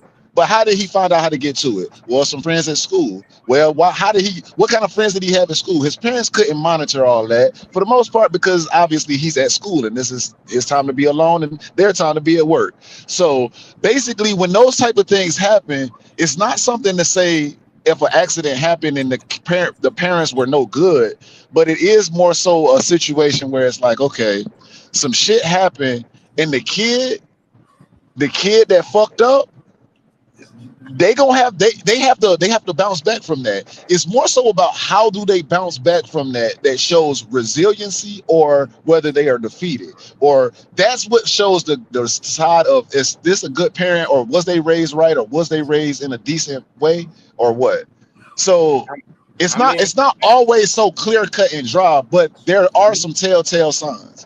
And in this situation, I think it's a super telltale sign that mom and daughter already had a conversation saying that if you do this, that, and the third, not to mention that the girl was so out of it that she would mess with an older guy about 7-8 years older than her and had a mental disability that was known about in the community. So she knew she could trick him into doing what she wanted him to do.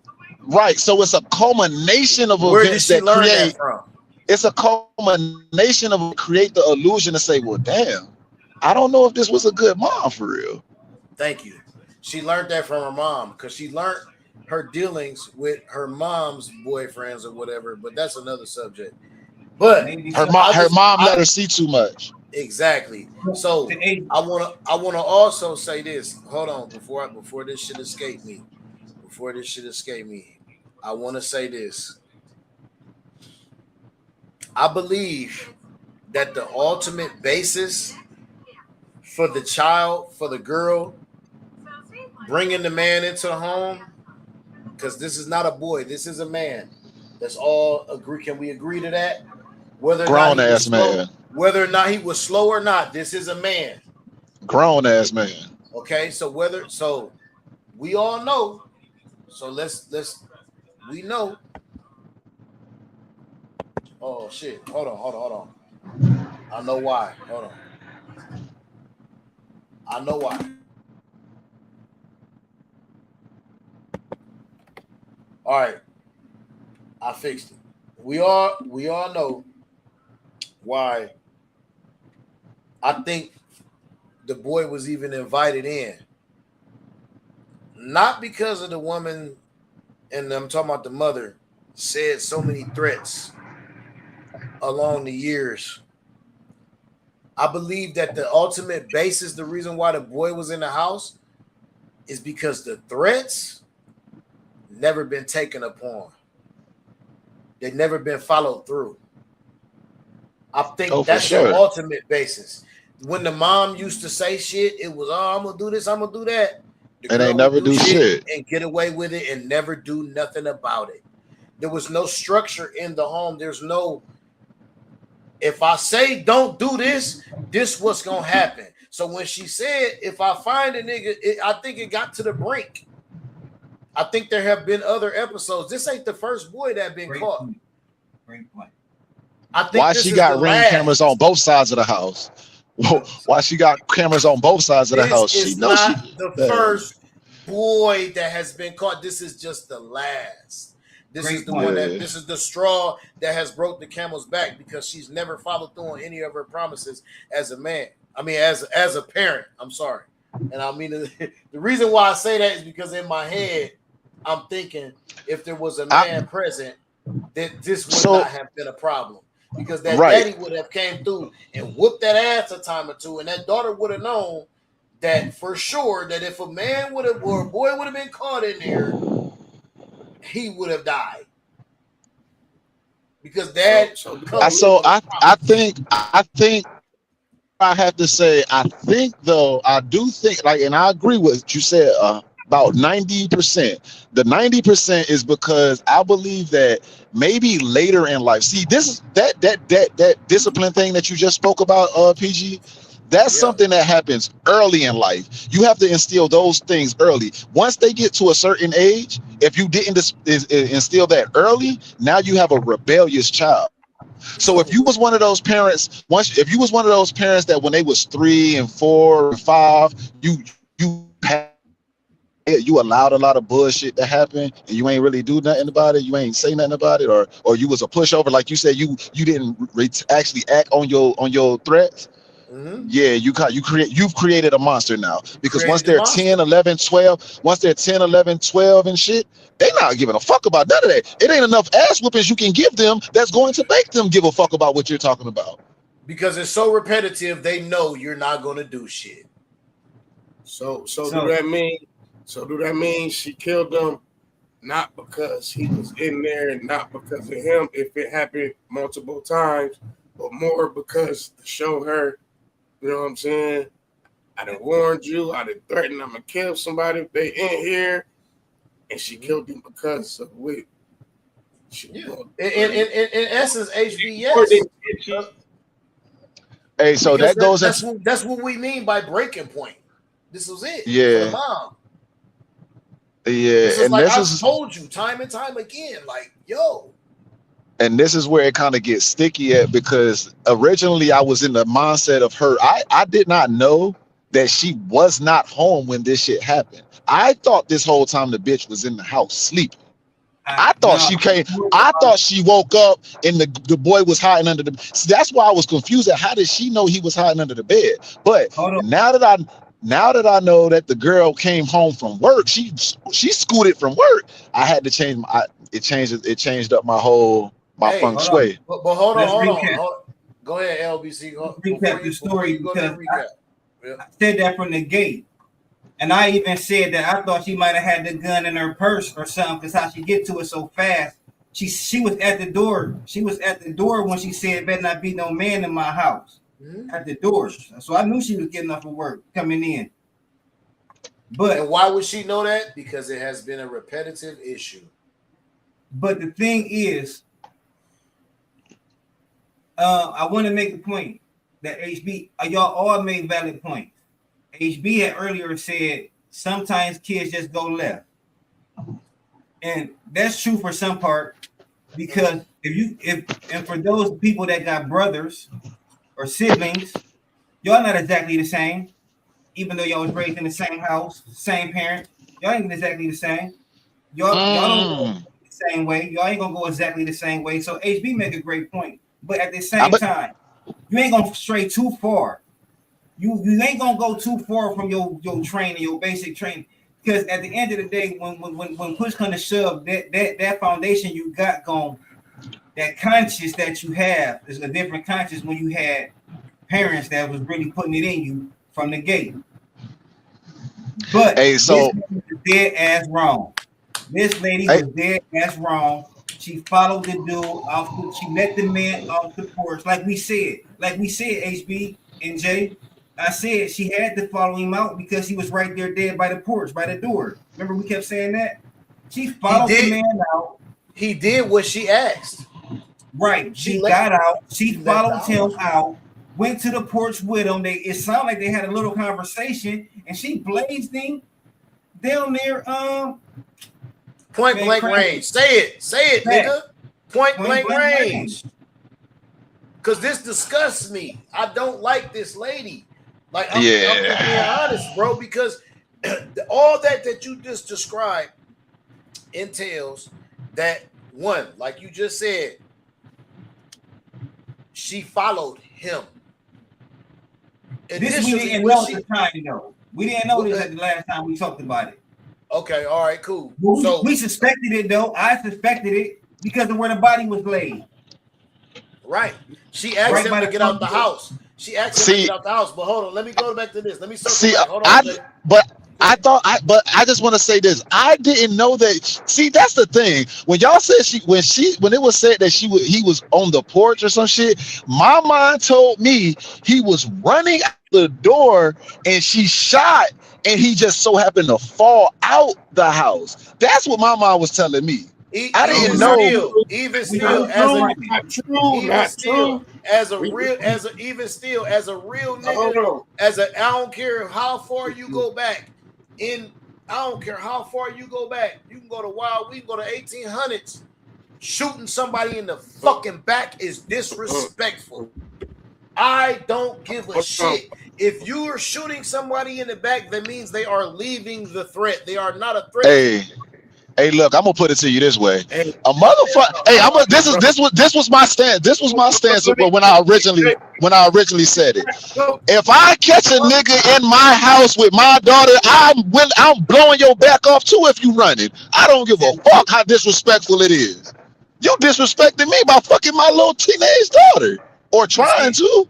That's where my mind was at. Okay, I get it. We just a little different because I want to see you in your face and I might blow your face off.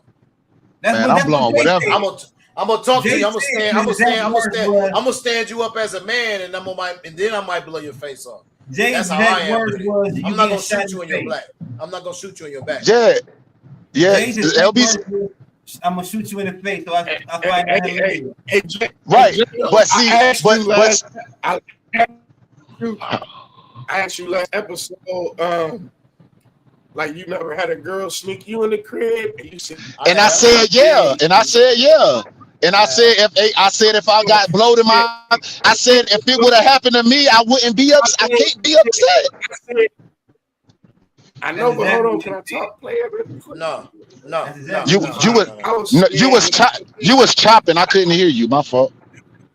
If it happened to me, I can't say nothing about it because I'll be dead.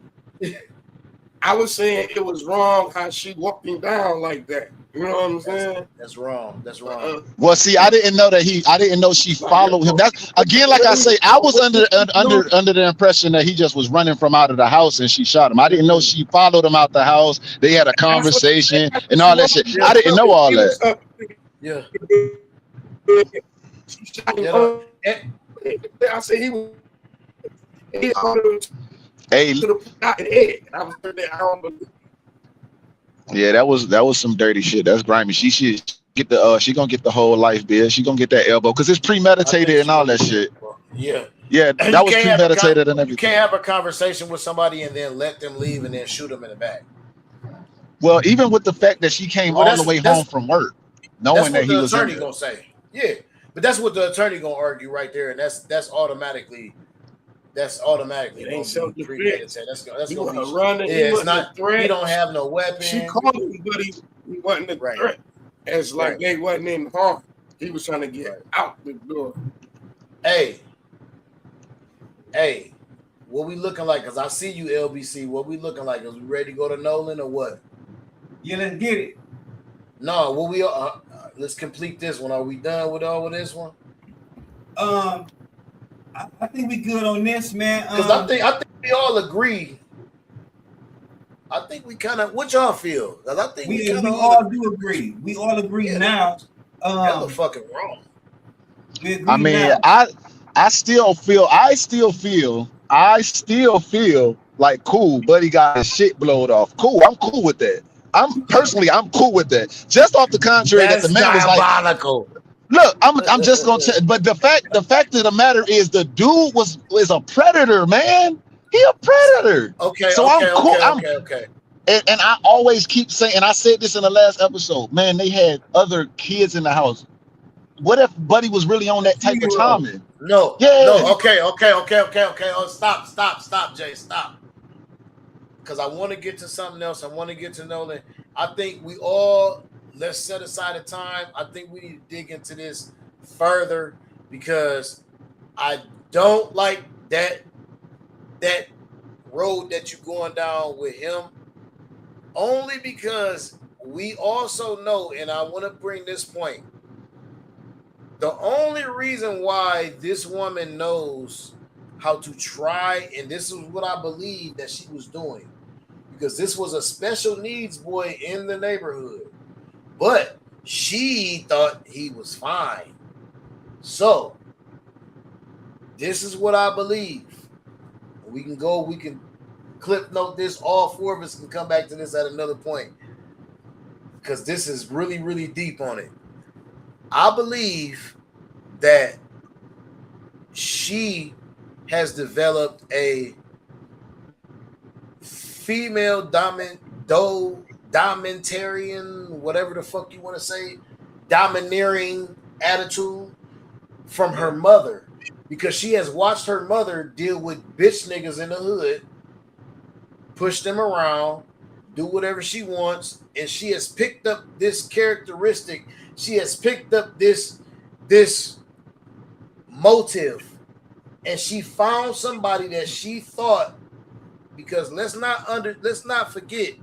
This can't be the first time a nigga was in the house, because that's not what a mother would say out the blue. Okay? So in the hood, she's heard rumors that it's been niggas in your house while you was at work. So this is how the hood worked. We know this how shit worked.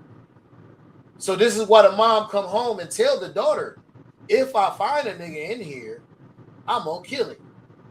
Because she's been hearing things that the daughter has been bringing niggas in this house. Like I said before, this is not the first nigga that has been inside that house.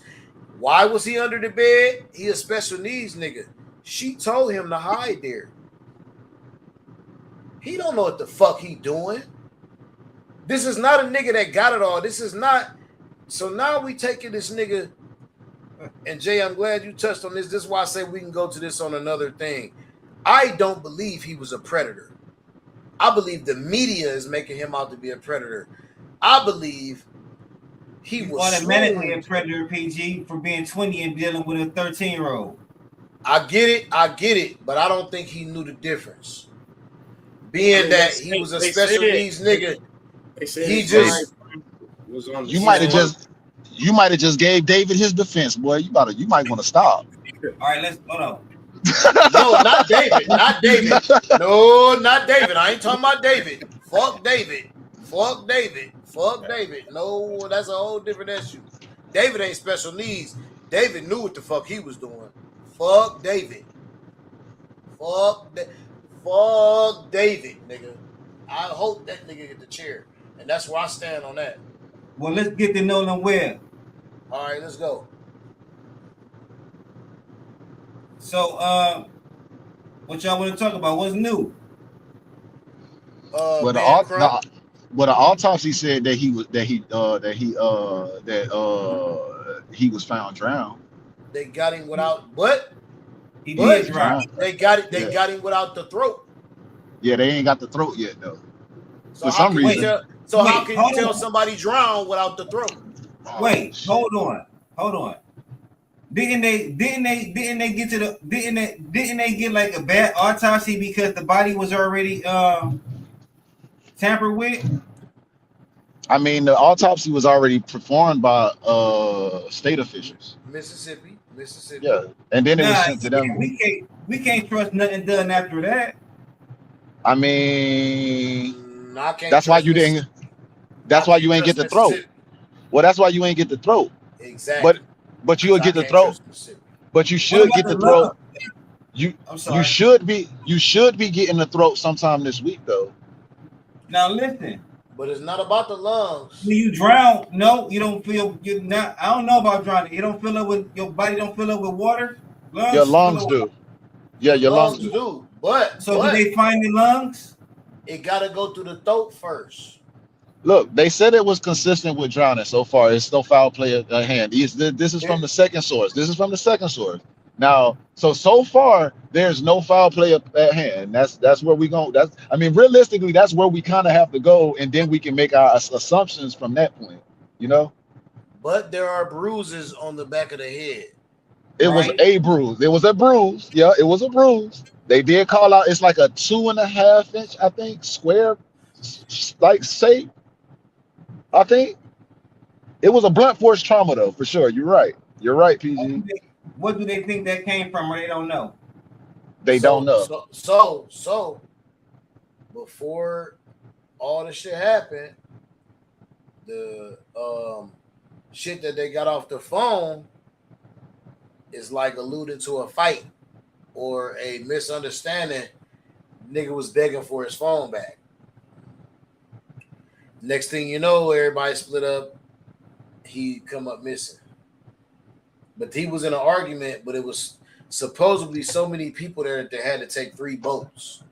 But he was in an argument with somebody. Go Let me ahead. ask you real quick. I'm sorry. Let me ask you real quick. No, you good. Because we never got your. We all talked about this, and we're gonna continue to talk about it right now. But we never got your opinion on the case and what you think in the first place. Like, what do you think happened? What do you think? What's your opinion on the case? Damn, you had to ask me that, man. You know how I get out, man. Let me speak freely. This is a real game, no gimmick, right? Absolutely. And it hurts my heart to say. That's why I'm pausing between this shit. It's not no dramatic shit or nothing. A week later, I found out that there were also, and we all can go back. We ain't got to do it now. We can go back and confirm that there was, and you know how I get LBC. There was at least 2 or other 3 black boys killed too along this weekend. On that weekend, Nolan Mississippi. just among the South. Period. So Nolan is just the biggest case. Yeah, another one drowned, right?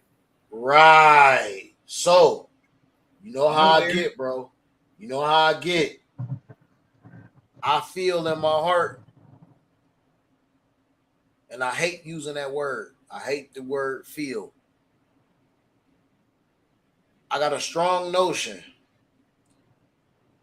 that there's a bounty out on us, period.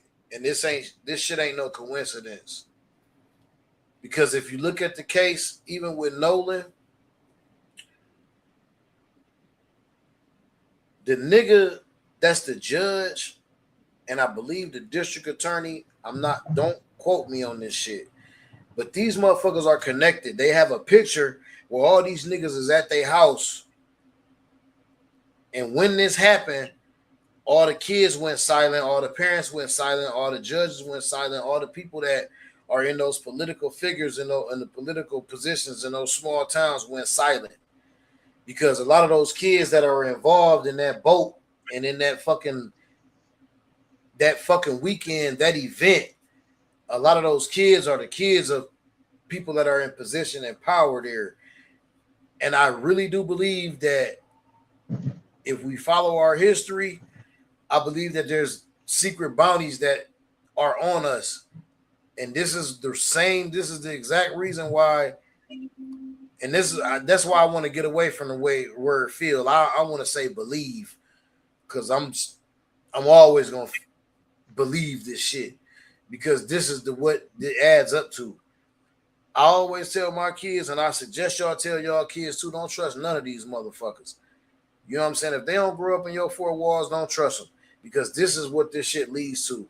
You put too much trust into these people that you call your so-called friends, and I believe that you get caught up in things like this. And I think it's way deeper than what a lot of people are talking about and what a lot of people are bringing like around. I really do believe it's a bounty out on us, because this shit these wouldn't be coincidences if it wasn't. So, and that's where I want to stand off on that, man. And then y'all can go on about that. Protect your kids, man. Protect your essence. Protect this culture, because it's under attack. Yeah, more ways than one. Hey, y'all see what I just put? Nah. Group chat? Nah, I got it here. Nah, because I'm. Yeah, so what I had said was I believe that they killed him. I believe it was some type of fight. I believe that he was jumped, and I believe it's a cover up. All true. I also believe that you can't be the only one. You can never be the only one when in situations like that. You got to at least have another black person with you, man. I just hate to say it. You got to, because they gonna make sure they at least gonna help you. They maybe they'll help you more. You got a good chance they'll help you. You just can't be the only one. HB like he has something to say. Okay, no, HB, I'm looking at what you're saying. What is it? I'm driving. I haven't looked. I see it. I'm trying to figure out what it got to do with what we're talking about right now. I said it in the group chat. That's a whole other subject. But it's kind of okay. Going on. No, he's HB, I'm with you. I'm gonna just say that and we'll move on. No, HB, I'm with you. Because that was something that's not for right now. That's not for right now. It's on a different plane, let's say. It's on a different So that's tough because it's on this topic, but it's on a different plane. HB. No, go ahead. Put it. No. HB on a different. HB on something different. And I see where he on. I see what he on.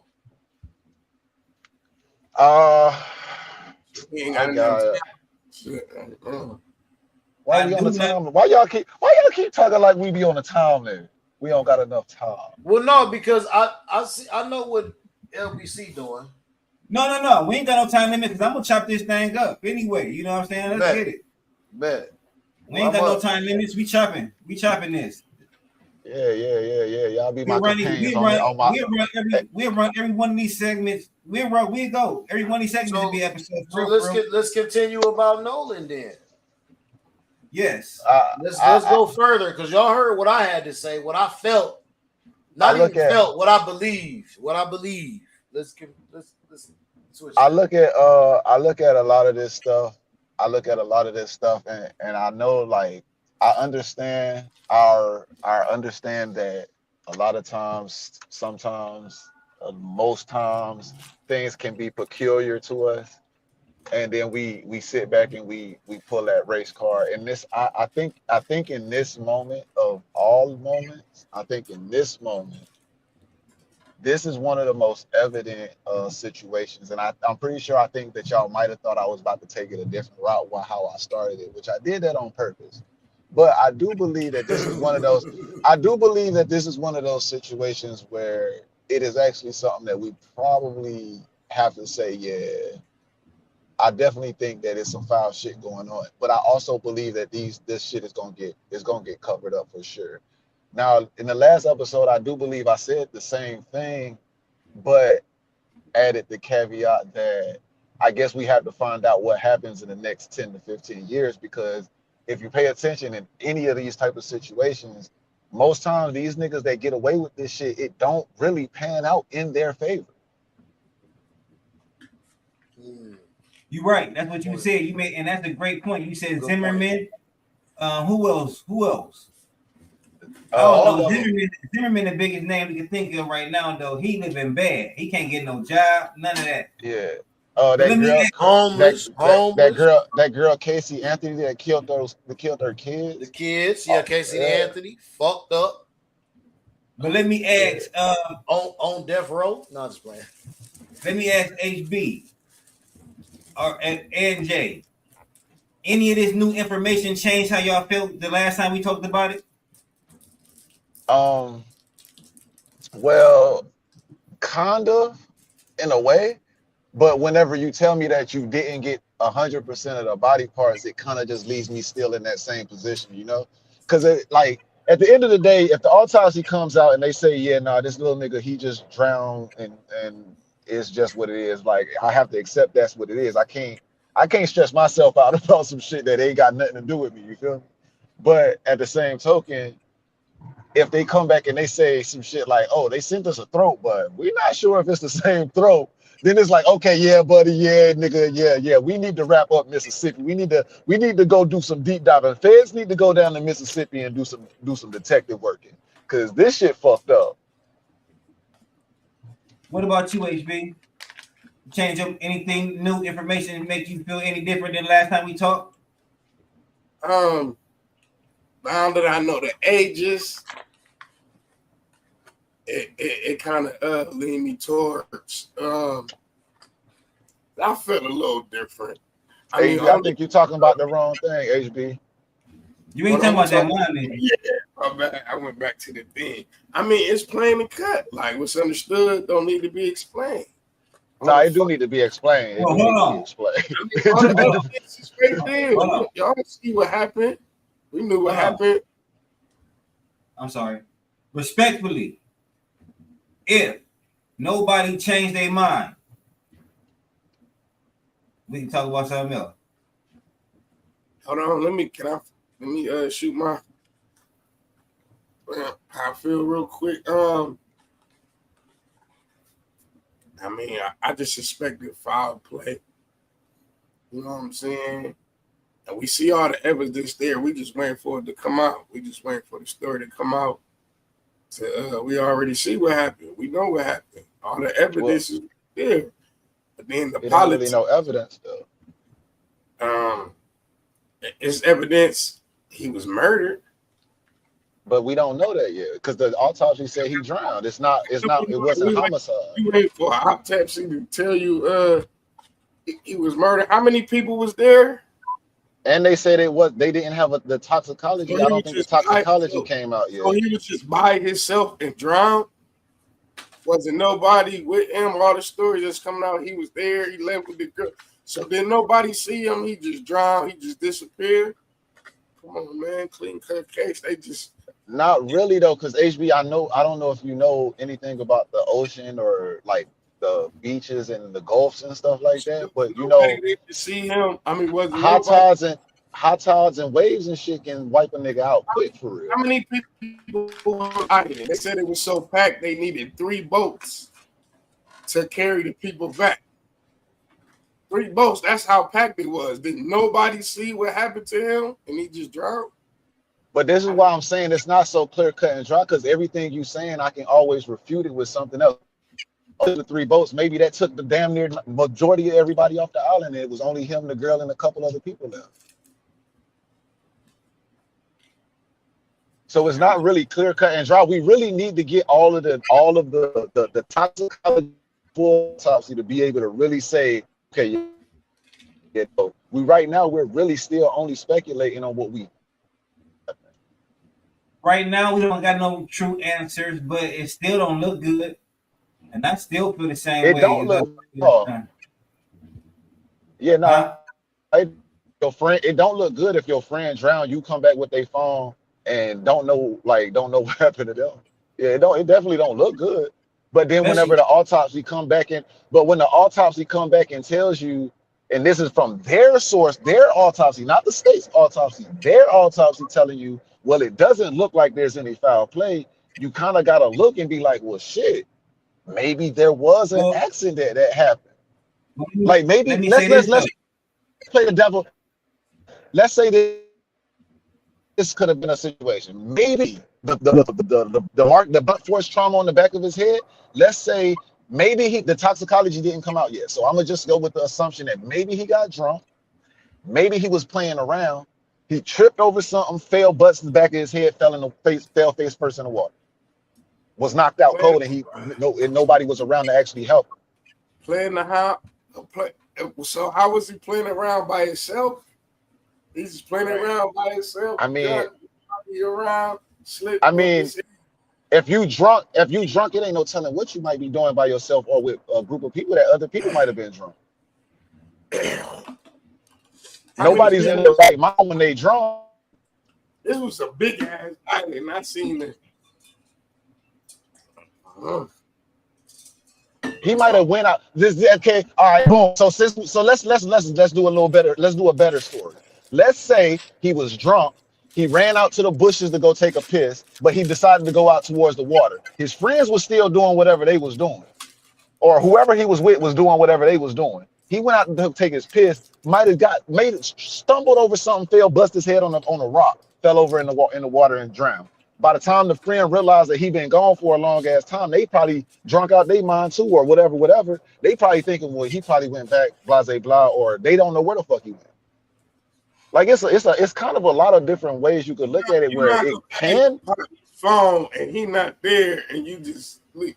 I get that drunk, wasted. So okay, even in that instance, explain the argument and why he don't have his phone when all this happens. Maybe now y'all got me trying to be the person that's taking up for the folks, and I don't want people to be commenting. I don't want the comments. Yeah, I don't want the comments to be talking about, oh no, that nigga Jay, he siding with the folks. No, bro, I ain't siding with the folks. I'm just saying explain. I'm just saying these are facts. All right, so So I can probably come up with something for that. Let's think maybe he had his phone was in his hoodie or some jacket or his. Damn, they found him with all his clothes on though. Now trying to make scenarios. Okay, so basically maybe it could have been a situation where he might have left his phone on the boat. Well, the friends took the phone and the argument was about the phone. He specifically was heard saying, "Give me my phone back." I thought they said that it was somebody else saying that. It was him. So they confirmed that it was him. I seen the parents on Good Morning America.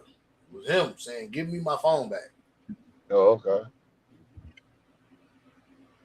Hey, I'm gonna tell y'all a story real quick. It's kind of off topic. I was about to say, well, look it up, LBC. Look it up. I'm gonna tell y'all a quick story. It's a little bit off topic. It'll make sense whenever I finish it. All right. Story. He 16, 17, maybe 18. Actually, he was probably like 17, 18 or some shit. Like he was a new EMT person though. Basically, it was a hazing thing where they took it. They ended up taking the boy's phone. whole time they take his pants off. They're fucking heavy. Going in and That's out, bro. I mean, they probably. Oh, okay. Yeah. Damn. What was I looking up, PG? I don't know if we was talking about the argument. Hey, but like about him. Right, Give my phone back. What, HB? Like you were saying, PG, that picture, that was a crazy picture. Them politics is like different. What's that? Just the politics when you bring up the picture, how everybody connected. The judge and stuff. Oh yeah. Yeah, connected. That reminded me of the boy that when they found in the gym, rolled up in the mat. That's right. Yeah. That's what I'm trying to tell y'all. Them type of situations. It's a lot of it's a lot of unanswered questions still. It's a lot of unanswered questions. So all we can do is speculate. That's all we doing is speculating. That's all we can do is speculate. Hey, but, I hear you, LBC. Well, fuck that. Watch y'all kids and tell them don't be hanging around them folks. For sure. Speculate, guesstimate, all we want. Keep your kids out their presence. Don't let this happen. I'm only on the real PG. I'm saying that as a disclaimer because they're gonna tear our ass up on the Paul. They're gonna tear us up on the comments saying this, that, and the third. This is our. We just speculating. It's our opinion, and if you don't like our opinion, it is what it is. I ain't gonna say that. Go fuck yourself. Nah. I'm gonna say that. And that too. I'm gonna say that. Anybody? What? We good on this? We got anything else? HB, you got something? Nah, I'm just cool with vibing. All right. So look, back in the day, we had covered a story about a Minnesota lady that called the little boy an N-word. Remember that? Because he was going through her personal disabled boy. Remember that? Mm-hmm. And then she started to GoFundMe. Y'all remember that story? Mm-hmm. I do. All right. So we finally got some closure to the story. All right, so I'm gonna recap it though. A Minnesota jury found Shiloh Hendricks, 37, guilty of one count of misdemeanor disorderly conduct for a viral 2025 incident in Rochester where she used racial slurs against an 8-year-old boy. Following a split verdict, Hendricks received a 90-day stay in jail, 1 year of probation, and 200 hours of community service, with her defense promising an appeal. They're going to appeal it, they saying. So what y'all think? Justice? Is that enough? Not enough? Too much? I mean, not too much, but what y'all think? Anybody? What y'all think? I mean, she got 90 days for calling a little boy a nigger. Yeah, 90 days. Let's be specific. 90 days, a year of probation, and 200 hours of community service. But they are appealing. I don't know what they're gonna appeal. I mean, let her do her 90 days. I think that's. I mean, shit. I guess that was kind of. I guess it was cool. I mean, it's just. She just used the word. She ain't caused no physical harm. Hold on, no. My thing is, and I'm not. I want to let everybody get their top opinion on this. But my thing is, I want to know how much she made off that GoFundMe though.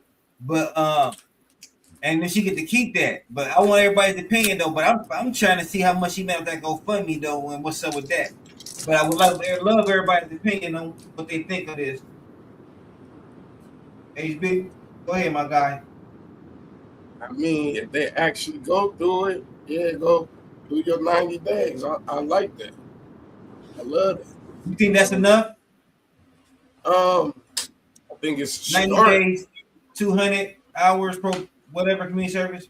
If it's a start, if she have to do every bit of it, I'm glad something happened. Facts.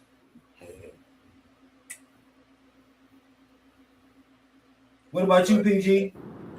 Shit. What you done, HB?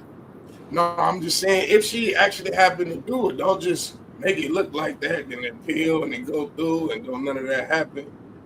But Facts. she actually like go see the county. She probably ain't never seen the county. Do 90, get out halftime. Goddamn it! Just a simple How the fact. hell can you? I didn't even know you can appeal a misdemeanor. Like what the fuck is they appealing? I'm glad you said that, Jay. Go I ahead, just been PG. sitting here trying to figure that shit out. Right, LBC. I was getting ready to say, I'm glad. So glad Jay said that, bro. Fuck is you gonna appeal? Do the goddamn 90 days and be done with it. Be glad that you got the shit. By the time it take you to file the court fees and to get an actual motherfucking date, the 90 days will be over. Oh, And it should have been And then- done with. and you're not even gonna do the full 90. It's like 1 for 2 or some shit. So you only gonna do 45. So why is we doing this? Come Lady. on, man. Lady, let it go. LIG and Reggie. You called the nigga, you called the little nigga, you got caught. Take your little motherfucking time and get the fuck on up out of here, bitch. That's what I feel about this shit. Maybe she don't want to do the community service. That's what she. Of course she don't, but that's that white privilege speaking out. It rears its ugly head again. LBC, do she got restitution to pay? Yeah. Let me see. She should. Yeah. $5,000 emotional damage to a little boy. 5,000. But Yeah, it should be. That's what I think it should be. Oh, she got that in her 401k. But hold on, fuck her 401k. She made over 800,000 in her GoFundMe. Ooh, okay. 844 She So- made 844,000 on her GoFundMe. She was trying to raise $1 million so she could move out of America because she was being bullied. And this was what the GoFundMe was for. Y'all remember this, So right? with Y'all that- remember? Yeah. So with that being said, I think that restitution to the little boy need to be 400,000, 422,000 to be exact. They I need think, to or she shouldn't get to keep the money. That shit no, should have she to earned be it. money. No, that's capitalism. Hey, Hey, no, you that's better than me. capitalism. She earned it. She earned it. She earned Wait, it. Give him, it's been give that boy cases where 422 though. it's been cases where like they haven't allowed people to get the GoFundMe because they say GoFundMe don't support. You know what I'm saying? There's been cases where they stop people from getting that money and using that That's money what for their lawyer fees and all that shit. It's I thought precedent. they would stop. I thought it was stopping them from using it for the attorney fees and stuff. Yes, I mean, but but when they make people get refunds too, though. But when Oh, I can ain't you heard get the about money from? Certain situations. When can you get the money? When can you start drawing? After it's met, No, I you think get she it. should definitely get that boy. Okay, so she tried to raise $1 million and she So, raised so, 8. so what you saying, PG, is if she don't get $1 million, she don't get nothing? If she don't get whatever this shit was set out for, it's GoFundMe, right? Yes. So if I'm not mistaken, y'all can look it up. If she don't get what she's supposed to get, what the GoFundMe was set on, there's like, I believe they go into some kind of negotiations to where she can get a percentage and then give them the rest because they end up getting the money. Because let's not forget, this is a company, they're in it for Right. the money. Right. They want their cut. They want their cut. So it depends on whatever they make. They're not going to turn in. So look, if you got a GoFundMe for 100,000 and you don't make 10,000, they're not going to even look at you. If you have a GoFundMe for 800,000, or if you have a GoFundMe for $1 million and you make 800,000, they're going to evaluate it. And they paying the cut from that, even if because they're taking a cut from it and they're going to take theirs and they're going to give you yours. That's how that shit works. No matter what they tell the public, that's how that shit works. It's business, baby. It's the American way. That's it, HB. And that's what it boils down to. It's fucking business. And they write that little shit that you be so eager to just click past. Click, because I want to raise some money. Click. You so eager to look past that all that shit is in the fine print.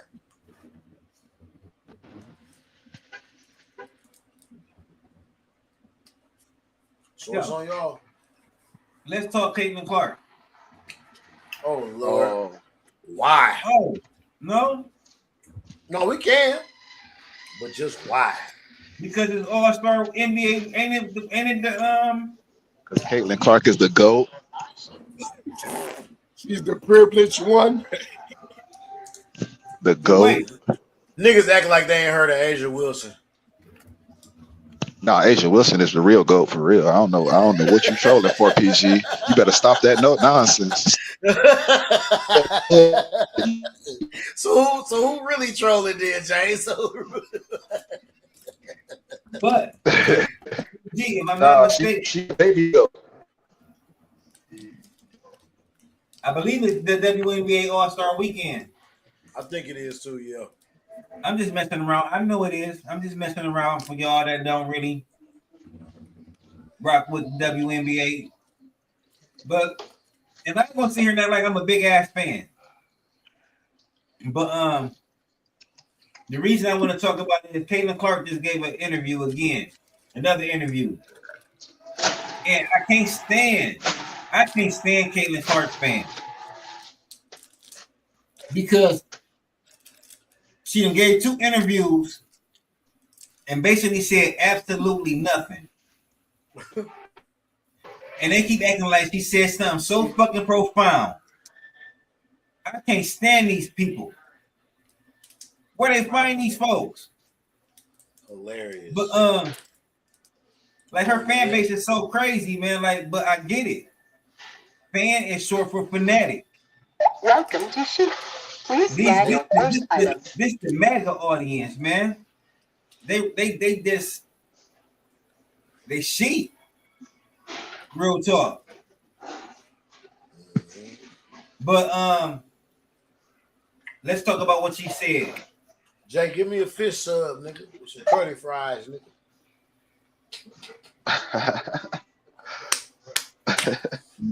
I heard that sheets, nigga.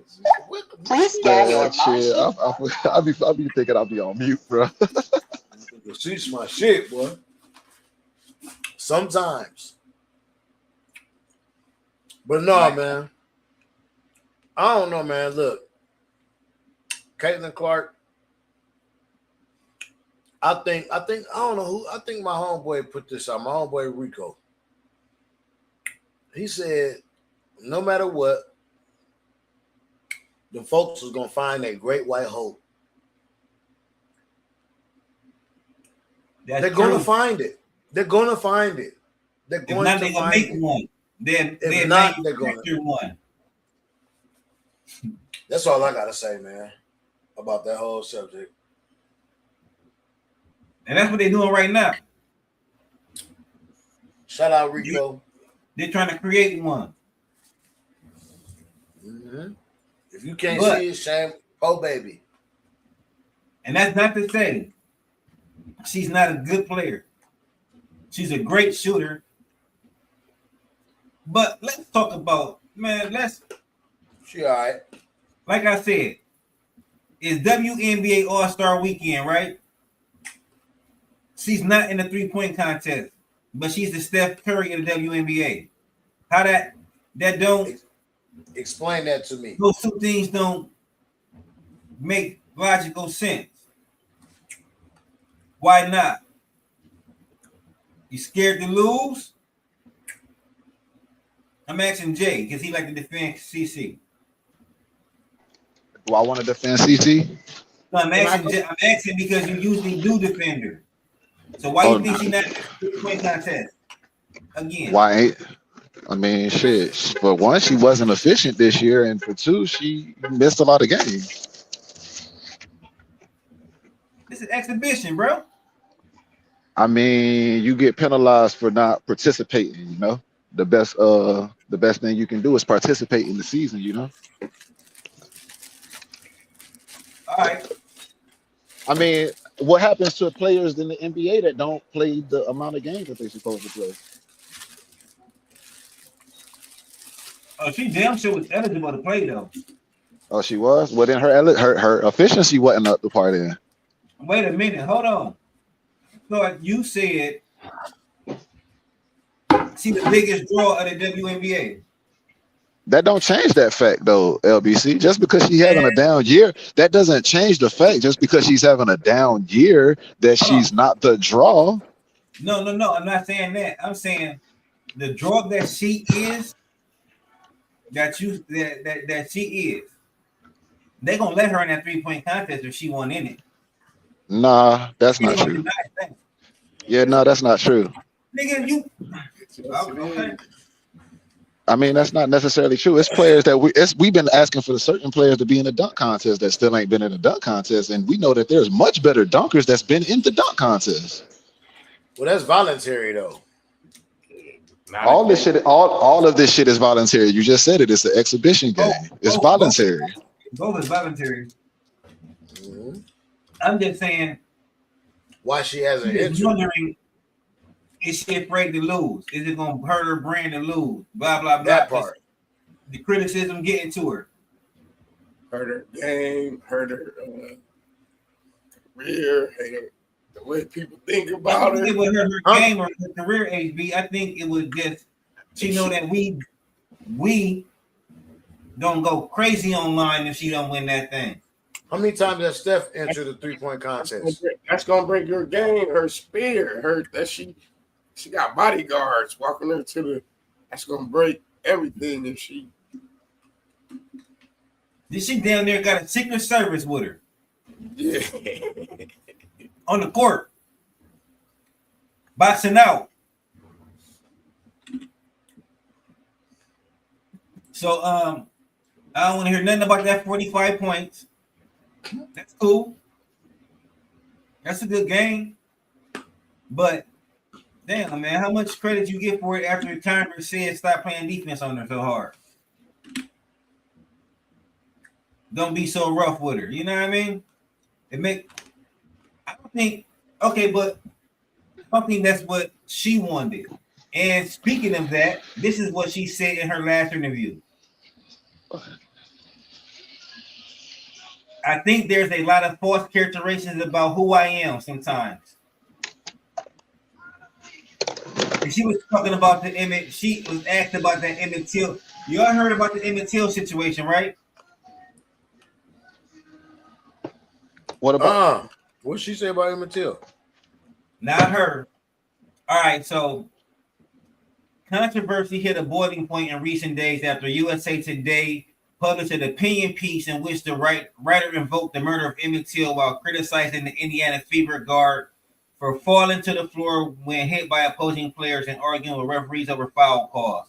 So what the lady said was, whoever the dummy that wrote this said was, Caitlin Clark get doing all that filing and all that shenanigans, all of,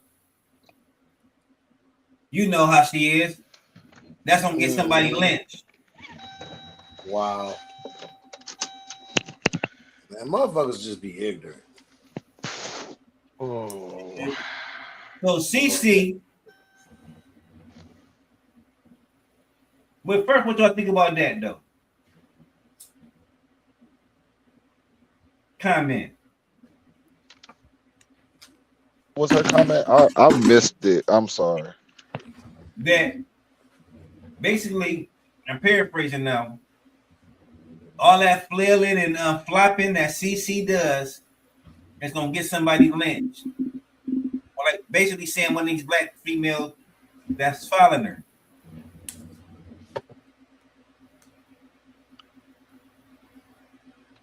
Probably just clickbaity shit, probably. Yeah. Did she say that? That shit, she said that out her mouth.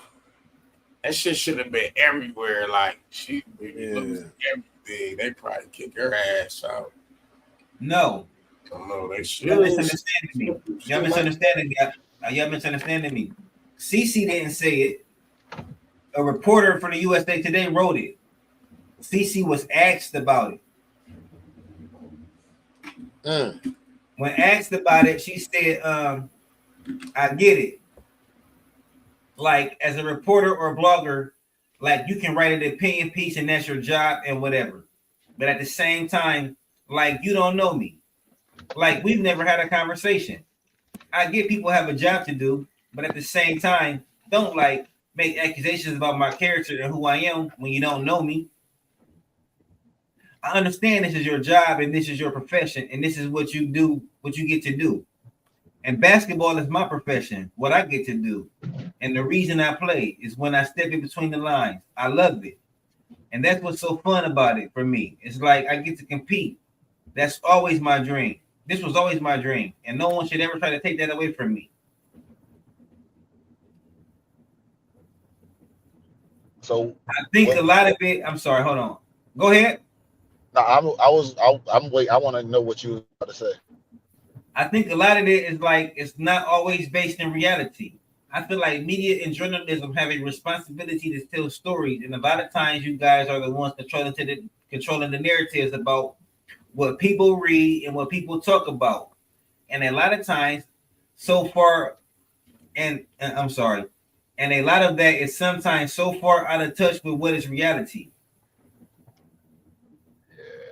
I could agree with that. It seems that there's always a moment like that in every season that I get played so far. She talking about the hard fouls. It gets exhausting. It gets frustrated. Yeah, it was a hard foul. It should have been dealt with in the moment, and it should have been decided what it was then and there. Great, we move on. We see it happens in the NBA all the time. It's not anything more than that. It's basketball. It's emotional, it's exhausting, it's draining. It makes your shoulders tense because you know people don't want to talk about the basketball. They want to stir it up and make it something else. She talked about how she got feelings. Social media is not always reality, and that is lost on a lot of people. You read all these things, and you're like, "Oh, that has to be true." But my thing is, she say a lot, but she doesn't say nothing. At the end of the day, she don't say stop. She don't say stop being, I don't like racism. I'm against racism. She don't say that. She's never gonna say that. She don't say I don't like my fans to be. I don't want racist fans. She don't say that. She never gonna say that. I understand she gotta say that. I'm just saying people give her so much credit for what she say, but she really don't say shit. She said a lot of nothing. So what do you want her to say then? I mean, she just basically said she has to say nothing. I'm just saying stop giving her credit for being some like she keep like people give her credit like she actually said some shit that she actually spoke. But that was something good to say. She said she basically explained that the narrative that is always being painted is never what it is really intended to be, because journalism or broadcasting is flipping it and making it their own story. Like the story about Angel Reese hates Caitlin Clark or Caitlin Clark hates Angel Reese. Neither one of them never said it out their mouth. And I remember PG and me had an argument about this a long time ago. It's like the narratives is always what we are told. We don't know what these people really think or how they really feel. You know what I'm saying?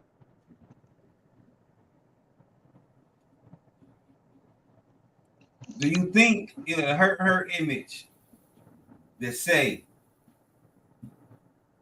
I don't want racist fans? I don't want my fans saying racist things. Well, that's where it goes back to what I said when I asked you earlier. Well, what do you expect for her to say? What is it that you're looking for her to say for you to be content? But Nothing. I don't think so. Sometimes, I think you don't have to even. I don't think you have to always say. I don't think you always have to say something. I don't think you always have to say, I don't want this or I want this. I think sometimes it just kind of goes without saying, like. Now, hold on. Now I'm going to re-ask my question, though. Do you think it would hurt her to say, I'm not asking, I don't want her to say anything. I don't think she should say anything. I'm just asking you, do you think it would hurt her to say, I don't want a racist?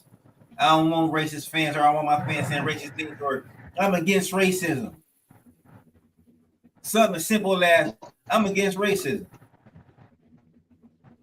hurt her at all. Huh? I don't think it would hurt at all. But I also don't see how it would necessarily help her either. Like if you look at it, if you actually sit back and look at it, it seems to me like most of the black folks are against her anyways. So realistically, what do she stand to gain by saying anything? Her saying that it changed a lot of black folks' minds. I think they'll just say that she's lying. I think they'll say she's lying. It will earn my respect a little bit, but she don't need mine though. Exactly, and she don't need nobody else's. The ones that she got their respect, she already got it. So it doesn't hurt, nor does it help if she says it. You muted, PG.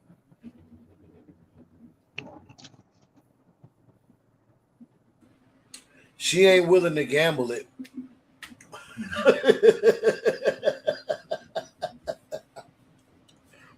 Hell no. She ain't willing to gamble it and just get out there and say it. Because all them people that are on her bandwagon because she's the white hope, they might be gone in the wind. And she ain't from a PR perspective. She ain't willing to lose no fans. So she ain't gambling that. She'll never say no shit like that. HB, I know you ain't into sports like that, but you got anything on Caitlin Clark in your opinion? Everybody know about Caitlin Clark, according to Jay. Hell no, I was at the basketball tournament earlier. Y'all ain't hear about that at Akron? And Hawkins Court? Up on Hawkins, hell yeah. Oh, them boys was getting busy. 3-on-3. The winner get 4,000. Y'all seen that? Boys was big. They was making me look small. But I ain't really been into the Caitlin Clark, but I got some footage trying to get this space together on my phone. Drop it, but they having it every year. I forgot the name of it. Hold on, bro. We ain't talking about Caitlin Clark. We're sorry, it's all good. Yeah, I ain't got Caitlin It's all Clark. good. It's all good. You, Jay, you good? Now, what you say, HB? We got what you said? It was the basketball tournament in Akron. Hell yeah. Them boys was getting busy. It was 3-on-3. You know, the winning team get 3,000. They was out there getting it going. You know, young boys, big, working out. They was getting it in. And I had like to see that all the basketball players was out, all the ball in the city. You know what I'm saying? It's coming out. It was nice. I was only there for a hot little second, but she was hard. I miss King of the Ring. I mean, not King of the Ring, but King of the Court. Remember when Brown started the King of the Court? Hey, Yeah. what's this Adrian Broner thing y'all want to talk about? Who want to talk about AB? Oh, they got allegations on AB, don't they?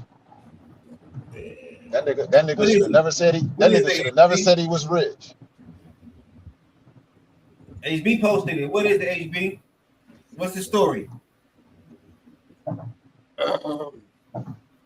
I don't super know. He just got allegations. They always got allegations. Some of it could be, a lot of it be clickbait. What's going on? Hey, so basically what happened is. Hold on. Don't cut me off, bro. Let me finish saying. I thought you said you ain't know what happened, bro. I'm about to. You like, what are you talking about, right? Look, bro, we gotta.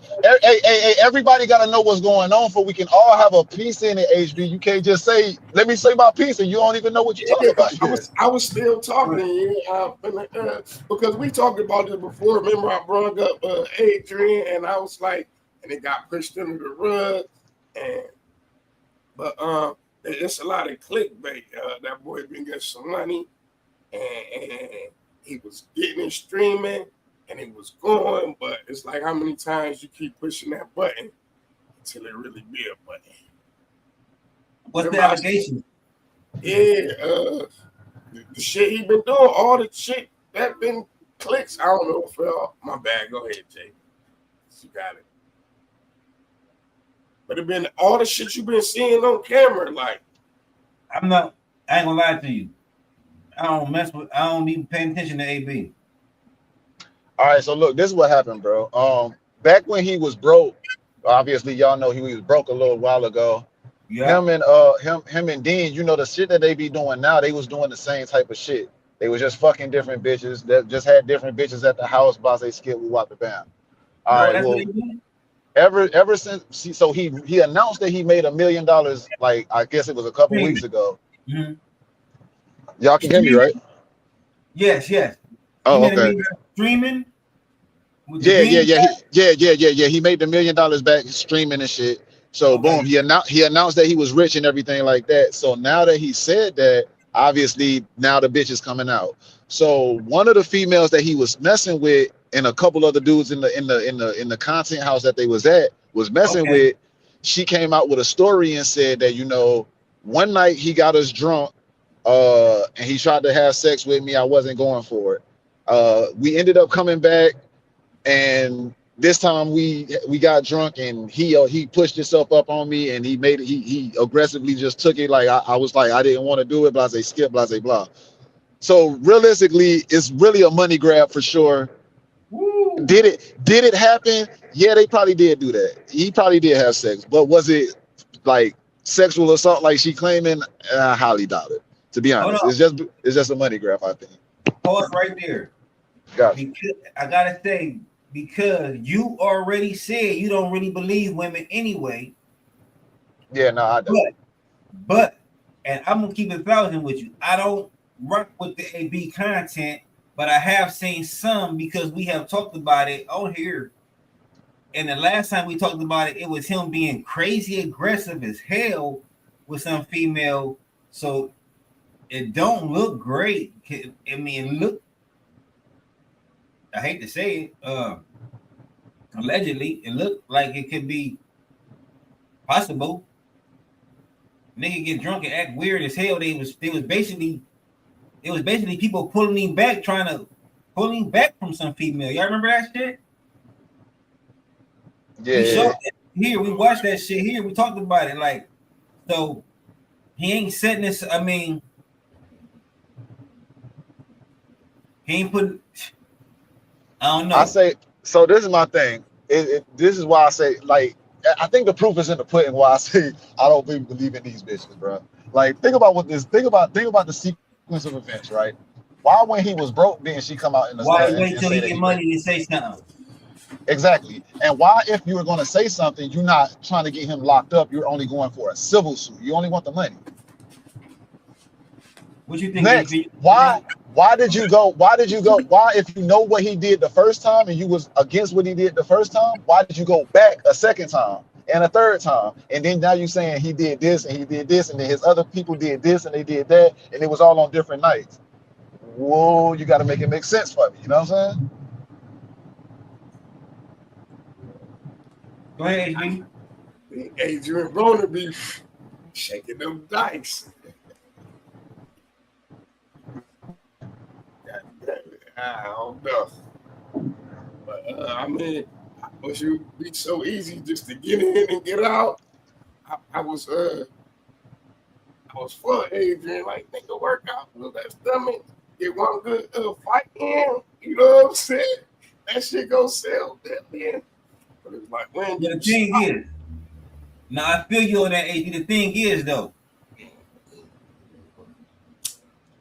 he got to get he got to get a good fight. He got to get somebody that want to fight on first, a good money fight to fight on first. And I don't know. I mean, they scripting all these fights. They making million on top of a million. What anybody hop in the ring with they just gonna want to see.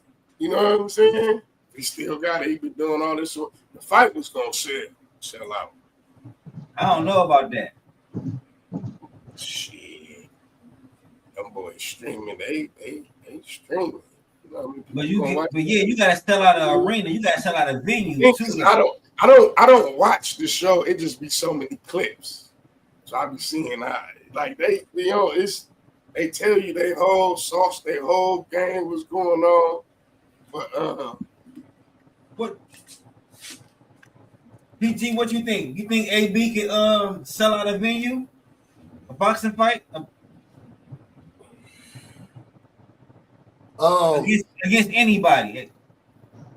Right now, with not no star, just anybody, a streamer. right now with the way his wave is going, I believe he probably could right now. Sell out the venue. Yeah, he got a wave right now. He got a wave right now, bro. He's on top as far as streaming. He's the underdog. Yeah, niggas like to see that. Niggas like to see him. He definitely would sell an arena out, bro. He ain't no underdog if he fight a streamer. No, he's no. What I'm saying is he's the underdog story. Like he just was broke. Like everybody seen him at the top, and he just was broke, and now the man is up again. And like they just want to see him win for a little bit. Nigga cut his beard. Nigga cut his beard off for $1,000. LBC, did you see that? Let me say this.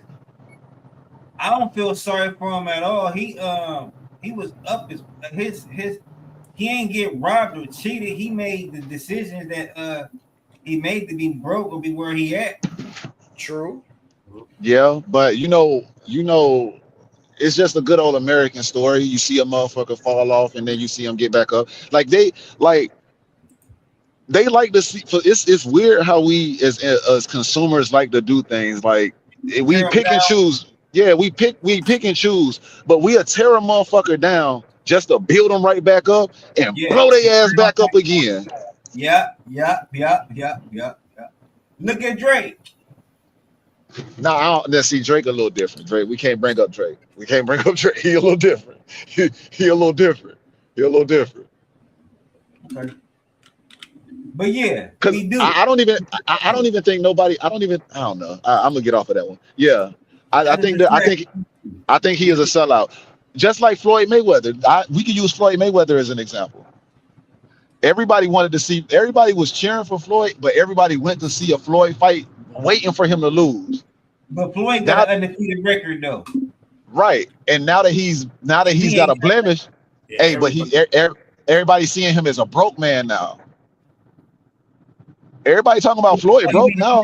You talking about Floyd, okay. Yeah. You don't think people want to go to get his money back up? That shit with that Gucci, that boycott Gucci. Niggas is happy as hell he died. Huh? Said that shit when they was boycotting Gucci and he was stunned with all the money and he was like, nigga, I'm going there for Gucci. I ain't boycotting. That nigga broke. Damn. Yeah, hey, now Gucci died. Gucci cooked. Bro was corny to me, man. Who, AB? Mayweather corny to me. He been corny to me for a long time. So I mean, like I don't know. All the flashing after a certain point is like, all right, no, we know you got it. You ain't got to keep showing it. You feel me? That's how I felt. I never was a Floyd. I never was a Floyd Mayweather fan either. I'm not the fan of the guys that's so flashy for real. Right. I was about to say the same with Jim Jones. Corny to me. It's corny. Bro, you don't got nothing to prove. Y'all ever see that video with Jim Jones when he moved and let all the money fall out of his pocket? Yeah. And act like he didn't know it fell out of his pocket. Yeah, that shit was lame. Bro, like, I don't understand some of these. I mean, it's a fragile ego, for real. It's fragile ego, but like, you up? Why you? I don't know, man. That's something that need to be studied, though. That's a mind thing. That's a personality, mind, mental thing, though. That need to be studied for real. Why people feel the need to flash when you? I mean, you already up. You who you flashing on us? I think it's more so a want approval. It's a constant need for approval and validation. But what I'm saying, from who? From us, the people that ain't even got what you flashing? No shit. But you might want to, because you might want people to look up to you and look at you in that way. Like when we look at people that got money and successful and rich, we look at them a certain way. So they probably have this certain view of how people look at that, and because they have this certain view of how they look at that, and they aspire to be that way, and they'll do whatever they got to do to get there. It's called a superiority complex. That could be it. I respect that, but the thing is this: if I look up to Mayweather as a rich man, I think you're a rich man even without the fucking jet. You feel me? But you know he's, but you know, with one platinum chain on, even. But you know he's stupid rich. You know he's stupid rich if he buying jets. How many people buy a jet? Like how many people do you know own a jet? It's not a lot of them. It's really not a lot of them. So that makes you a very rare person. You gives you something else to brag about. It's still Jay. It's still something mental. You know what? Mayweather, undefeated fighter. He don't even need to use money. Money ain't got to be the flex. Well, so think about this, right? A lot of the guys that have the money, this is something that you got to think about now. A lot of the guys that have money, a lot of money, are very competitive. Competitiveness brings out is a byproduct of testosterone. I think that it might be more of an ego thing. I want to have the biggest, the best, the baddest, the fastest, the most, everything. I want to be the best. I want to be this. And I think that could have something. And it goes back to what PG said, the superiority complex. But I think it's just like, it's just what it is. Because you only see it usually in guys, but it's a specific type of guy that you see it from. Yeah. So it's not necessarily a mental disorder. I definitely don't think it's a mental disorder. I just think it's personality disorder then. I wouldn't even say that because again, it's only a specific type of guy that you see this from. Like Jeff Bezos is rich as fuck. Women do it too in their own right, but they do it in their right to each other. Yeah, women.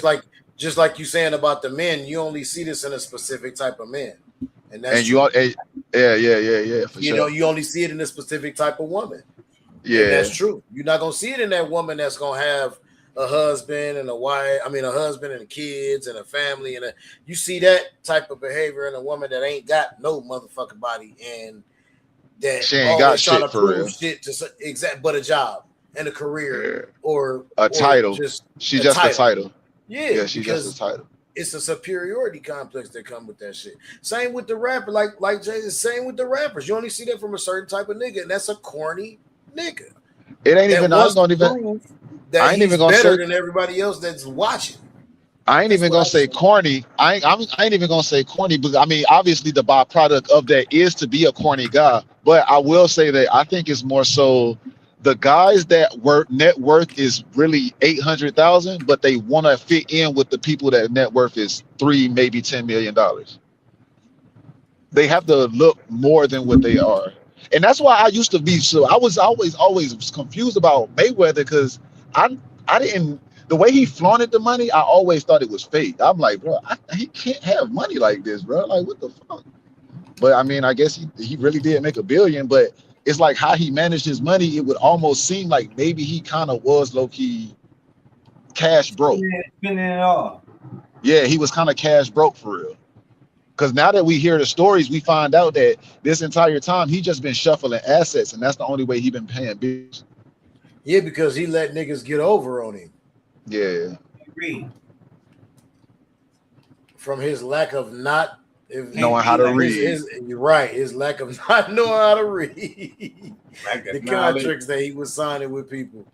Yeah. So PG, somebody just said something. Oh, y'all said superiority complex. Mm-hmm. It brought up something I seen on social media. I ain't gonna say the exact post. I won't read the exact post because I don't want to put nobody on. You know what I mean? I ain't even gonna say what app I seen it on, but I seen the post where it was a black woman complaining about her job and her black woman supervisor, and she had basically said, I guess this was her first time working under a black woman in her life, and she said, I guess it's true what they say about black women. She basically was making a post saying you know, black women, you give them power, they blah blah blah, whatever the stereotype is. Fucking sad. And it annoyed me. Yes, fucking sad. For one, it made me say, that's what they. Because I, you know, at my job, I'm in the position of leadership. You feel me? So I said, that's what these N words are saying about me. You feel me? You know what I'm saying? For one, but I don't care. For two, because I got a job to do. You know what I'm saying? You ain't gonna like me every day. You ain't gonna like me every day. You know what I'm saying? It is what it is. But for two, it's sad, and I'm glad I heard you say sad. It's sad because if that's what we say about each other, who the F gonna give us a chance? Like, and to be honest, to be for real, me being who I am at my job, I can honestly say it ain't even the black supervisors, it's the workers that they don't show the same. It's them. They don't show the same respect to the black supervisors that they show to the white ones. They keep it 1,000 with you. I had one time, I had some worker. She was a foreign worker. She first started. For the first 3 days, this lady is looking around. 3 days, looking around. I know what she's looking for. I don't say nothing. The third day, she's looking around. And I come up to her, I say, listen, man, if you looking for some white supervisor to come walking in, they're not. It's me, baby. I'm the one in charge. I know what you're looking for. The nigga in charge. It's me, man. You can quit looking. That's crazy. Nigga, what?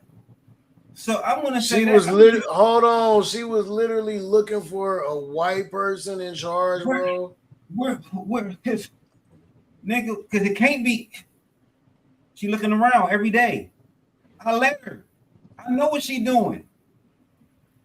I go through this, bro. And I'm saying that to say, quit always saying the black people don't know how to handle power. Nah. Sometimes the workers don't know how to respect them. Like they do these other folks, man. That's the whole thing about it, for real. And that's coming from me. Real talk. And that's right, Jay. Ain't that right, Jay? Jay knows you. Yeah, I think we and you used to have conversations about that off air. Like we used to talk about because we both became supervisors around the same time. Right. And we used to always talk about the frustration of how motherfuckers would look at you and they just don't respect you the way they should. Argue with you.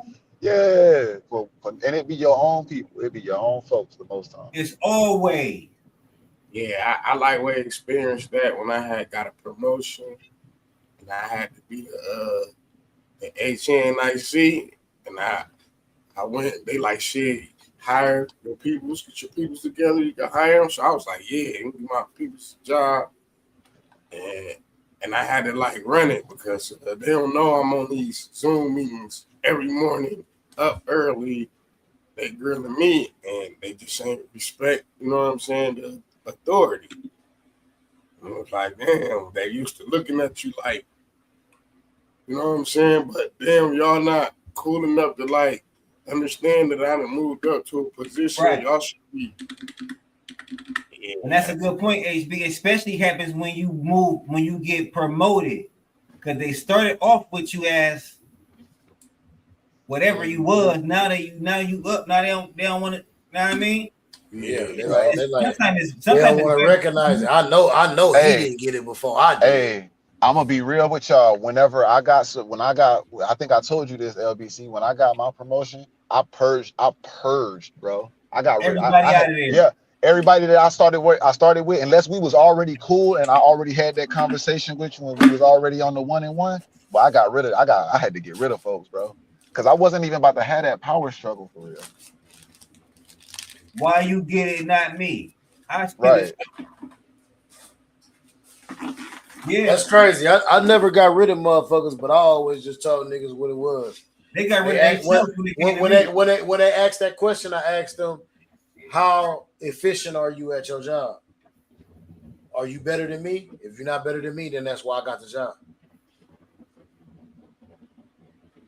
Oh yeah. Let's I prove it. outwork everybody at my job.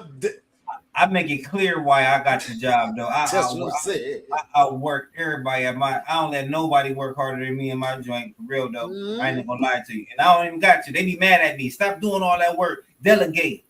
Nah. Listen, nigga. When I was in California, bro, I went from being the lead. I went from being the head of detail line to distribution manager for the West Coast, and that was distribution all the cars for drive time, like distribute to the little spots. I was sending the cars out to the little spots, nigga. We had a big ass hub, and niggas was always wondering why, nigga, because you can't fuck with me. I've been in this game. I've been in this game for so many years. How much experience you got over me? None. So let's move on. This is what I say. Do it, man, or leave. And then the boss gonna tell you that if we have to go talk to the boss, he gonna tell you the same. Man, you gotta listen to bro. That's why I don't understand. I done been in the position where nigga to overlap me and then had to hire me. It was like, you good with me being your boss? I'm like, yeah, no, that's your position. Let's go do it. What do y'all know about the Ryan Clark situation? Y'all up on it? Jay, anybody? Yeah, I know he got fired during commercial break. Right. Yeah. Let's talk about it. It ain't funny. No, that ain't funny, PG. It wasn't funny, but the way it happened, I said that. No, that ain't funny, dog. No, Jay, you so right. But I can't help but laugh. But I can't help but laugh because of the way it was, and the only reason why, and I know the reason why they fired him in the commercial break, because they didn't want him to hear from nobody else, and I get that. So they say. But man, I fuck with Ryan. Yo, you know I fuck with Ryan Clark. I fuck with Ryan. I feel like I really wanted to make a statement so bold to say, as the black people, we shouldn't even rock with ESPN for a second. Dang. But that's not gonna. We know that's not gonna happen. Where we gonna get our sports info from in depth? Well, I don't rock with ESPN anyway. I'm more of a Fox Sports guy. I've been stopped rocking with ESPN though. I ain't gonna lie to you. When they had Shannon and all them, I was watching hold Fox up now. So I will say I do believe that in 2026, guys, we don't have to rely on ESPN to get our sports information. We have so many. Like, this is why I was gonna say Ryan Clark is cool. Like, that was probably the blessing in disguise for him to get fired, because now he can make the pivot just go crazy. He can make his own money. Yep. Yeah, so I think that more so than anything, we can go and divulge even deeper into, like, you got Cam Newton. This dude, like, he has a very good podcast, 4th and 1. You have the Uncle and Shay nightcap and shit. Like, there's plenty of ways to get your sports stuff. I don't think so. If you wanted to go with the boycott thing, that can. So only reason why I say that is because I'm not talking about the individual shows, but the staple Sports Center has been like the most efficient way to get the best knowledge about what's going on day to day in sports, like unbiased as far as like and I'm just talking about Sports Center. I'm not talking about the other shows that ESPN got. And I feel you, LBC. I feel you, LBC, with the boy. I understand where you're going with that. I ain't saying that I'm all the way on board with it. I'm just saying I understand where you're coming from. You know what I'm saying? As far as how they did Ryan. But I also want to make note of this. This ain't the first time that kind of goofy shit done happened from ESPN. Like, they known to do this. They known to, like, fuck over black people. Like, this is Disney here. Let's be honest. Like, this is Disney. What I mean, you know what you sign up for. If you want that check, go get it while it's available. But when it becomes unavailable, understand and have you a plan for what's next. Understand and have you some kind of, you know what I'm saying? Because it's gonna happen. Fucking with Disney. So I was just gonna say, I'm not really sure if you know where I'm coming from on this one, but you basically got my gist though, because I'm not saying it strictly because of what happened to Ryan Clark. I'm saying it because I see what's going on and I see what's happening. With all the ESPN. And with all the ESPN. And if you don't see it, y'all gotta pay attention. ESPN is turning into MAGA, man. Mm-hmm. I'm gonna keep it 1,000 with you. Stephen A. Smith used to be the face of ESPN, and he still is right now. But it's about to be Pat McAfee. And Stephen A. Smith about to get his nigga car wake up call real soon. They about to turn that thing whiter than the motherfucker. This gonna look like a motherfucking peace surrender flag over at ESPN in a second, bro. They getting, I'm telling you, man. And yeah, they gonna have their black faces because we the entertaining ones. We the ones that have cool catchphrase. But they're gonna have a cool face. They're gonna keep a Kendrick Perkins. They're gonna keep a goofball. They're gonna keep a, and I don't mean to call them, but they're gonna keep a character. Black guy. They're gonna keep a character. But they about to turn that thing white. Pat McAfee about to be the face of ESPN. ESPN is turning MAGA. ESPN going MAGA. Disney, like just like PG said, that's Disney, man. That's the bigger corporation. They done with this black shit. They done with this woke shit. They done with this shit. They done with Ryan Clark, Jamel Hills. Just like PG said, they been doing this. They got rid of Jamel Hill because of what she said about some fucking Trump. Listen, man, they been going in this direction. And Stephen A. Smith goofy ass need to see what's going on too.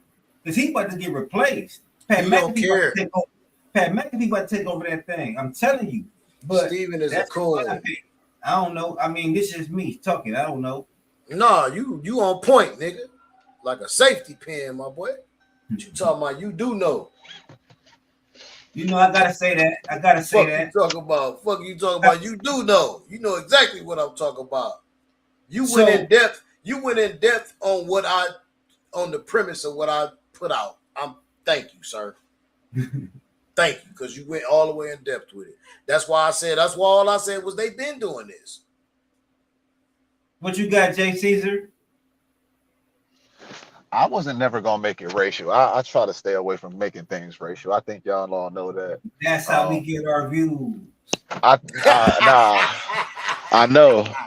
I know, but see, this is why I always get the people going because I'm gonna say some shit and I'm about to pause real quick. No disrespect to you, HB. When I hurried up and got off that accurate basketball tournament thing, that's dope. But they don't care. We ain't getting no views talking about the accurate basketball thing.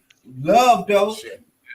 I'm just saying. Well, we gotta put a spotlight on it. That's all. I feel it. No, I just say that. I just ain't that much to say about Caitlin Clark. Like, you know, you said I don't really do that basketball shit, but that was my sports experience. And them young Bulls, y'all should have seen them young Bulls out there, Little Nick High School. We got you. We got you. Getting busy, like I think that was good. We need to support that. Talk about that already. Got you. I'm glad you highlighted them. Now, Jay Caesar, what your ass say?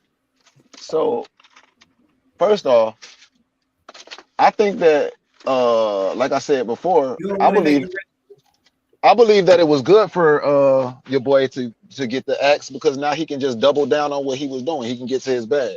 Same with Cam Newton. Now they can actually show and prove how they're so much better than the opposition, which would be in this situation. Who, Ryan Clark? Yeah.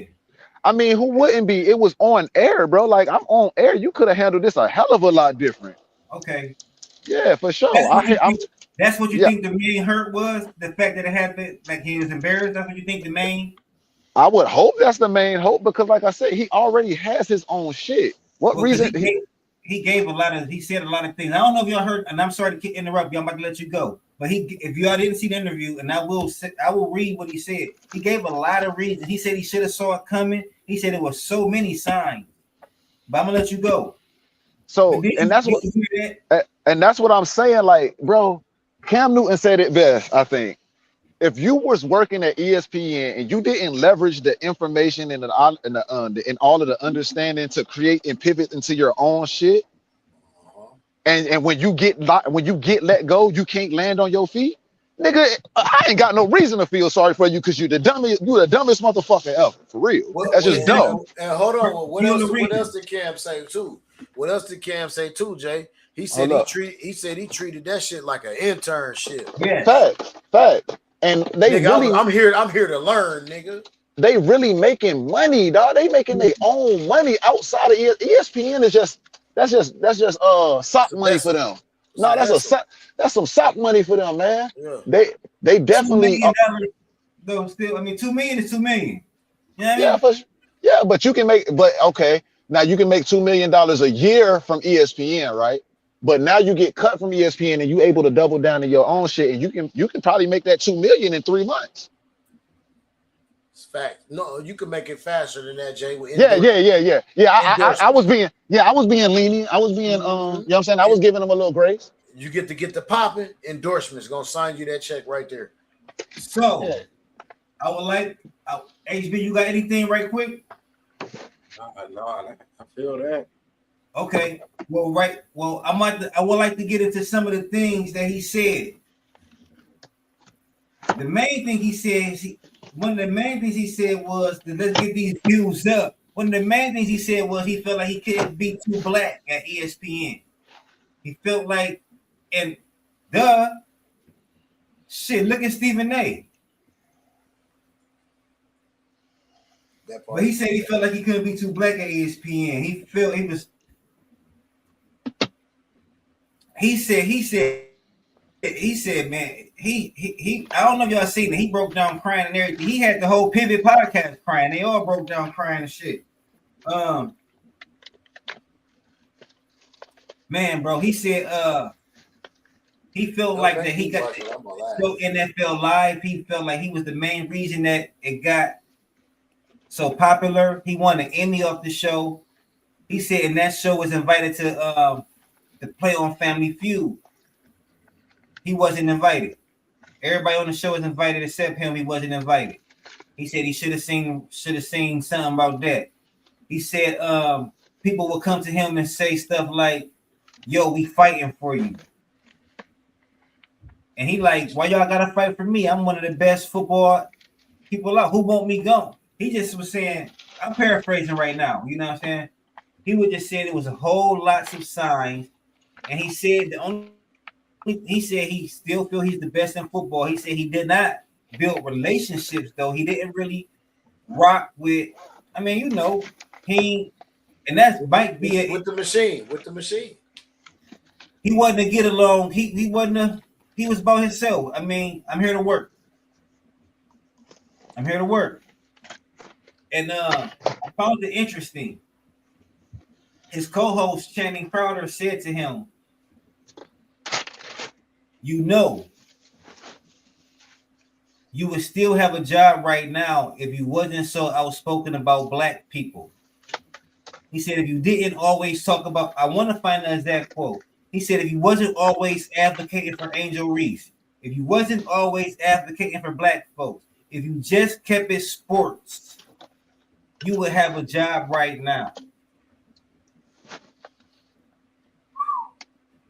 Powerful. Anybody got anything they want to say about that before I go on? Ooh, ain't Disney owned by them people? Who is that, Jay? I don't know who they owned by. I don't know. I ain't big, them big nose. Big nose curly. Okay, yeah, those. Great, the Arby Grahams of them all. Yeah, those. I heard he so he got into it with one of them people on the show too. That kind of led, because I've from the pattern that I've been noticing, a lot of times when people have gotten into it with one of those people on that show, it kind of don't go well for them. But that lends to the fact what I said earlier about I don't think I should. I don't see no reason to feel bad for him because he said it himself. He should have saw the sign. So therefore, he should have been prepared for whatever was going to happen. Let's talk about that incident what we talking about. I want to say the guy's name is Peter Schrager or something. Yeah.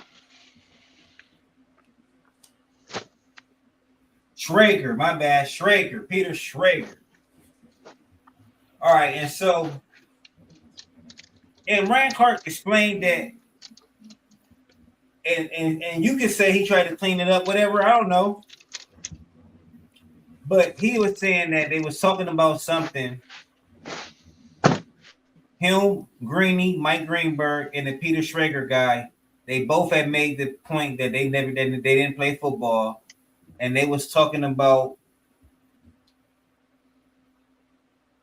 whatever they was talking about. I don't really know who the player they was talking about, but during the debate, Ryan Clark told Peter Schrager, "That's the non-player in you." Oh, they was talking about CeeDee Lamb, my guy, CeeDee Lamb. Peter Schrager, bite your tongue, whatever you was saying. But Ryan Clark said because they brought up the fact that they didn't play.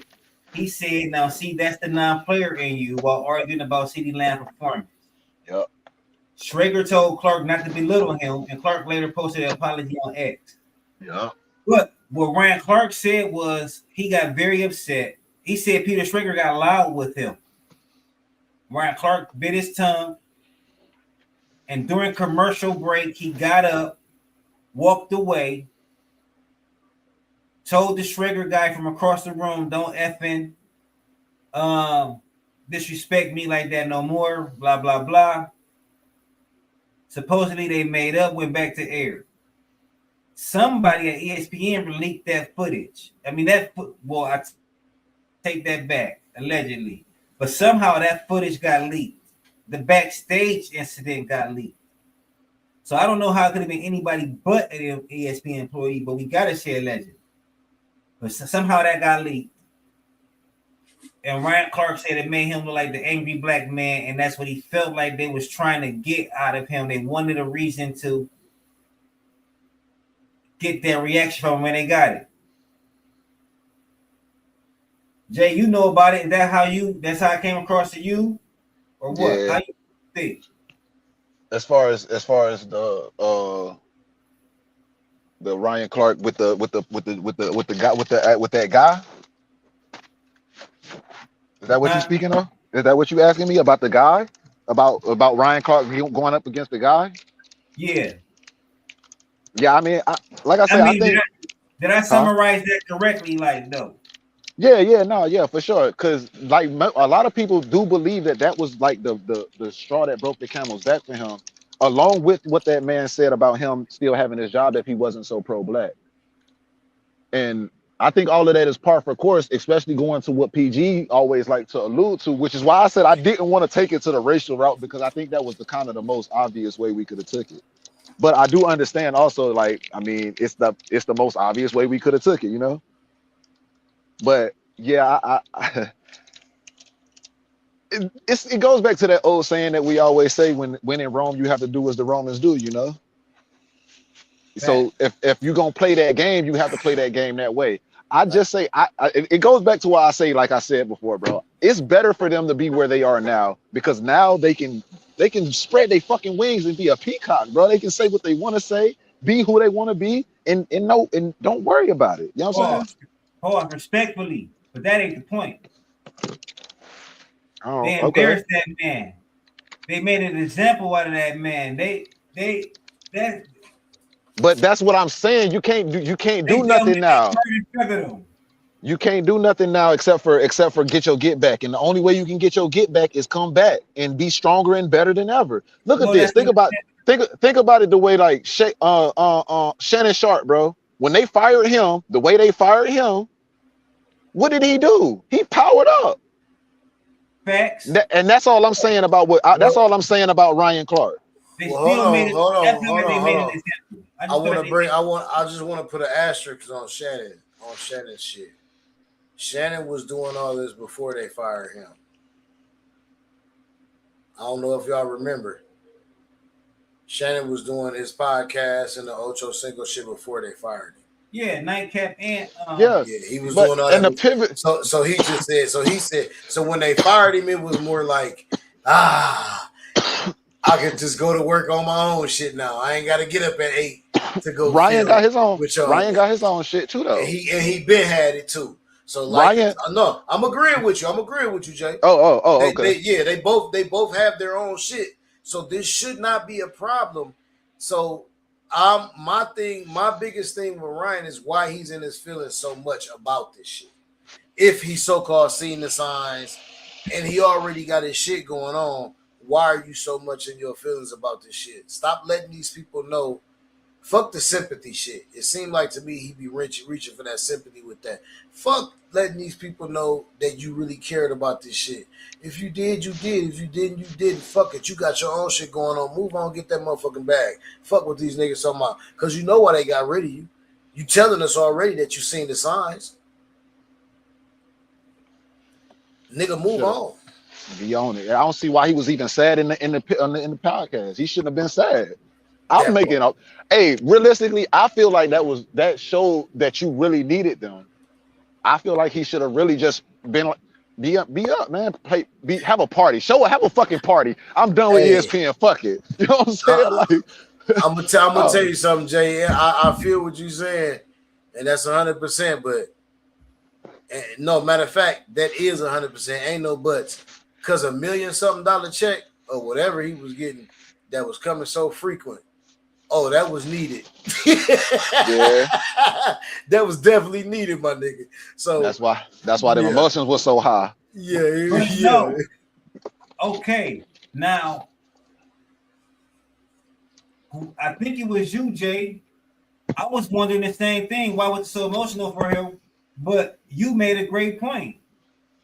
The point that you made was because it was done on air. It was embarrassing. That's embarrassing as hell. It was embarrassing. One thing. But two, like I said, man, y'all gotta look. I mean, I'm not saying y'all not looking at it. I just want y'all to look at it like this. It seems to me not only is they going MAGA, it seems like they made an example, like they fucking made an example out of him. Like they, and I hate to, you know what, I'm not gonna attach but it's like they put him on display. They punished him and they. Y'all know what I'm trying to say. Public display. Yeah. And so I think that's what it is, Jay. Now that you made me think of it. Right. I think that's what it is. That's what hurt him. Because he do got the pivot. He do got other things he gonna do. But he also like they ESPN just got the Super Bowl this year. He was supposed to do the Super Bowl. He was looking forward to that. I believe he was gonna do Monday Night Football. You know what I mean? Hey. Bro, he had to do Monday Night Football. Wasn't no way I was gonna watch Monday Night Football on ESPN without Ryan. Like he was one of the best analysts too because he's a fucking former player. And he was a good player. Like and this is coming from a Cowboys fan. This nigga played for the Steelers and the Skins. I ain't never liked that nigga as a player. But you couldn't deny his contribution. Talent after he got to sports talk. No, period. No, it's on the field. They changed rules. They changed rules because of Ryan Clark on the field. I don't remember. Oh, you should. You should. Because Ryan used to put niggas to sleep. They stopped that. They stopped the high checking because of Ryan. But high tackles. They stopped high tackles because of him. I don't know, man. I think the way they did it is what really hurt him, Jay. Because he's gonna be successful. He's gonna be all right. So is Cam Newton. But I would like to say, perfect example of doing it right. Gilbert Arenas, man. And everybody was cracking jokes and everything, and Gil was sitting back. He had his business together. He had to take a break. He had to let his contracts play out or whatever. He gonna come back. I can't wait for Gil Arenas to come back. Shit, that nigga that jumped into the streaming world making his own little bread. Facts. Yeah. But I'm looking forward to the relaunch of the Gil's Arena though. His way. I don't know if he can call it Gil's Arena. I was about to say that. I don't think he can do that. No, he got the name. He owned the name. Okay, all right. Yeah, Because they it's damn that, sure took that from him. it's shitty that they broke up like that. Them boys ain't shit. Hey, they ain't solid like Ocho. Right, You stupid. right. Remember they did him because of them allegations and shit that came out around that time too. They wasn't Yeah, finna back in bed with that nigga. They was like, we don't know what's going on with you right now, cuz. but it would have been smart. It'd have been smart for Ocho. Well, not really smart, but it would have been smart in the public's eyes for Ocho to jump ship. But it was loyal for him to stay by his side. But you can't say the same for Gil's people. His people didn't stay by his side. Gil had no people. He was bullying everybody in the locker room. No, he talking about. I think he talking about the castmates. Yeah, I'm talking about Sway and them. I mean, not Sway. Brandon Jennings, Talking about, and Jennings and them, yeah. McCants, Kenyon Martin. Kmart. Yeah, he was getting into it with them niggas too, remember? Well, they because did him dirty I think he started to see the cracks in they structure. The niggas weren't solid. That part. And that shit that happened with Kmart, with that thing, with the phone, with the stutter thing, that really was the straw that we talked about that too. That was the straw that broke the camel's back when he found out Gil and all them other niggas being knew about it. Yeah. And then they was sitting over there. That nobody ass nigga was sitting over there making jokes about this nigga, man. That shit ain't. And at first he was just mad at dude. Then he found out Gil and them already knew about it, and that made him look at everybody a certain way. Yeah. As he should. Fact. But I don't know, man. We running with it, man. Y'all got anything else y'all want to talk about? Yeah, I think we talked about everything that I had on my mind. Yeah, we covered everything that was really for real. Like I said, it was too much shit. Oh, well, we could talk about that shit later. But hey, did y'all hear that Diddy smacked the shit out of an inmate? I heard he choked one. What's the real story? I heard he choked one out. I didn't hear that. Oh shit! See, I don't know the real story. I thought maybe somebody else knew the real story. I thought y'all niggas was following. Man, that nigga, hey, they got that nigga in the shoe right now, boy. He done pushed his time back. That nigga done pushed his time back. They say something choking niggas out in Fort Dix. Yeah, something about somebody.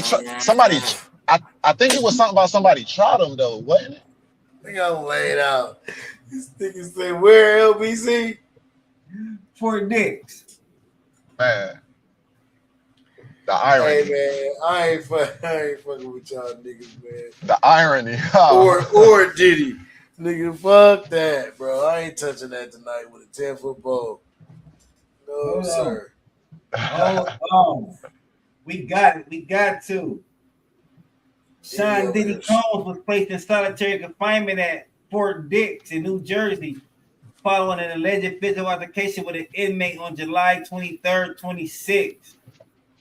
Some sources reported the scuffle involved the music mogul allegedly choking another prisoner after being disrespected, while other reports described the general exchange of pushes and punches before staff quickly intervened. So we both got the story, Jay. We just shit.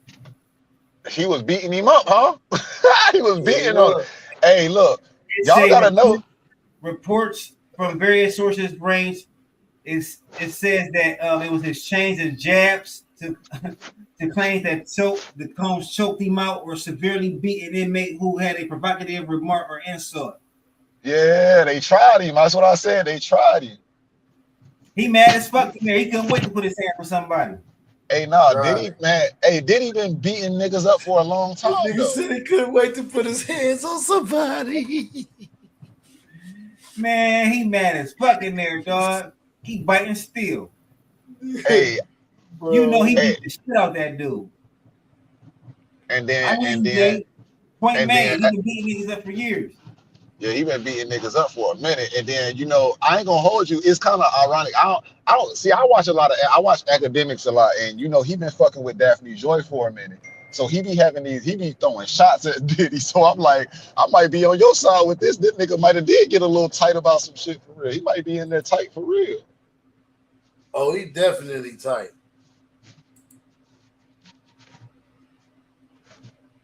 Fact. Yeah, man. So Diddy knocking shit out, man. I mean, we gonna see how that mess with his time because he was supposed to get out early. That nigga hard on the yard, nigga. Punk ass. No Diddy. No Diddy. That's probably what they said to him. You went upside that nigga head. He got that Diddy special.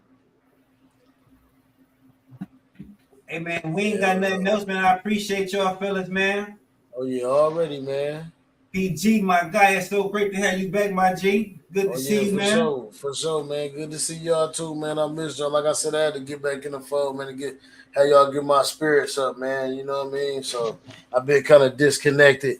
But shit, we all good, man. I'm gonna pop in, you know what I mean? I'm here, man. Back. Jay Caesar, you already know what it is, bro. Say something to him. Hey man, look, the hustle don't stop, the grind never did. We back at it on regular schedule, the big three with HB included. We can't forget about HB because HB do pop in, but he pop out sometimes. So anyway, hey, she's still popping in and pop. She ain't popped in a while, but she pop in when she need to pop in. You know what I'm saying? So yeah, man, just keep it tuned, man. Black Deployment, the Redeployment Podcast, the Just Effects Podcast, and the Real Game No Gimmick. You know, we still taking shit over, so stay tuned, man. Fuck with us. And then we gotta come up with something. We gotta on the real, man, like, and I love our Monday thing, our Monday, Tuesday thing we do, JPG. If you could jump in on that sometime, that'd be fire as hell though. But we that shit right there, I mean, you know what I mean? But we on schedule, like Jay said, man. We back. We gonna do these. We doing our everyday shit. We got Redeployment. We got Jay doing Just Effect. We doing Real Game every Saturday, like always. Then we gonna pop in the middle of the week on y'all one of them days, Monday or Tuesday or something like that. You feel me? We here. We rocking. We here. We putting this content up. Y'all keep on rocking with it. And y'all like what we talking about? Put them in the comments, man. We like that shit too, cause we engaged. Thanks. We talk back. I know I do. I seen Jay in the comments too. We see that slick shit y'all talking about. They throw a shot. I'm gonna throw a shot back at him. You hear me? Man. These ignorant ass motherfuckers. I hate them. I ignore them when they don't know what they talking about. But before we go, and now it's just us. The last time we talked, PG promised us he was gonna listen to some Drake. Remember that, Jay? Oh yeah. How did the Iceman sound to you, dog?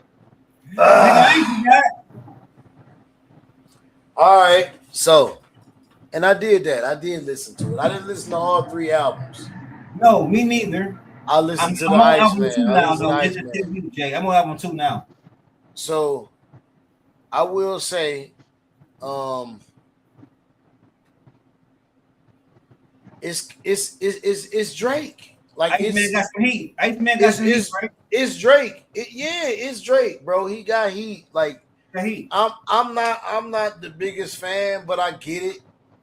The shit that he make good songs. He make good music, man. It can't be refuted. The nigga make good music. Like no matter where you stand on him as a person or whatever, like the things that can't be denied is his musical talent. And I don't care if it's 40 or 50 niggas, pun intended, behind him writing. It's still good music. It's him conveying it.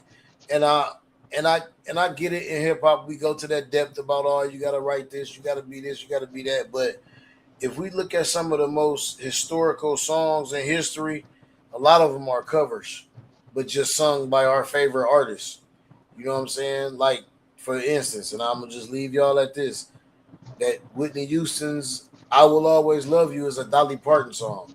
Yeah, that's not her song, but that's we grew up and we thought that we never heard Dolly Parton. Our parents didn't play Dolly Parton, but first time we heard that song, well, as far as I know, our parents didn't. No, they didn't. But as far as we know, first when we heard that song, it was Whitney Houston. First time I ever heard that song, it was Whitney Houston. Yeah. I will say to you though, not to go off subject, being a person that was me, even as a youngster, I was into music. Mm-hmm. I was always into music. I knew who Dolly Parton was. I knew who Kenny Rogers was. Feel me? Even black folks, we knew them though. We knew Dolly Parton though. We know that was her song. But I bet our moms did. Our moms did though. Our parents did. Knew that was her song. Yeah, our parents did because they heard it. Even if they did, they knew because that was their genre. Because think about it, us working, us going around, us listening to the radio. You heard that. They probably heard that song before Whitney Houston came out because Whitney Houston was their age or actually younger than them. Back in the day, MTV ain't show no black music. Nope. So if you was watching MTV, you was seeing Dolly Parton 9 to 5. That's Kenny Loggins, Kenny Rogers, all them niggas. That's what you were seeing. So we knew who they was though. The music awards, American music, we knew who they was. But I digress. So I didn't even throw you off with that one. Oh no. I was just saying, man, things that just be popular. So we can't just. It's a lot of stigmas put on hip hop that are different from other genres of music, and I think that's highly unfair. We got to change it. Yeah, I think it's highly unfair. So, and that being one of them, I'll be the first to admit and first to go back and say, I think that's one of them. Like, if the man make good music, let him make the good music. It is what it is. If that's what you like, bop your head to it. I'm not gonna say I'm gonna do it, but hey, it is what it is. It's good. I'm not gonna say it's trash just because I don't like him. Fact. So to recap, PG still don't rock with Drake like that. Jay back to not rocking with Brian, and we back to the big three. We ain't back to normal, man. It's look, hey, I love this shit. Niggas say that was a cold transition. We keep it consistent around here. Already. Hear me? Already, my nigga. Hey man, we rocking with y'all, man. We appreciate y'all, man. Peace out. Peace. Bye. Hey man, that was fun.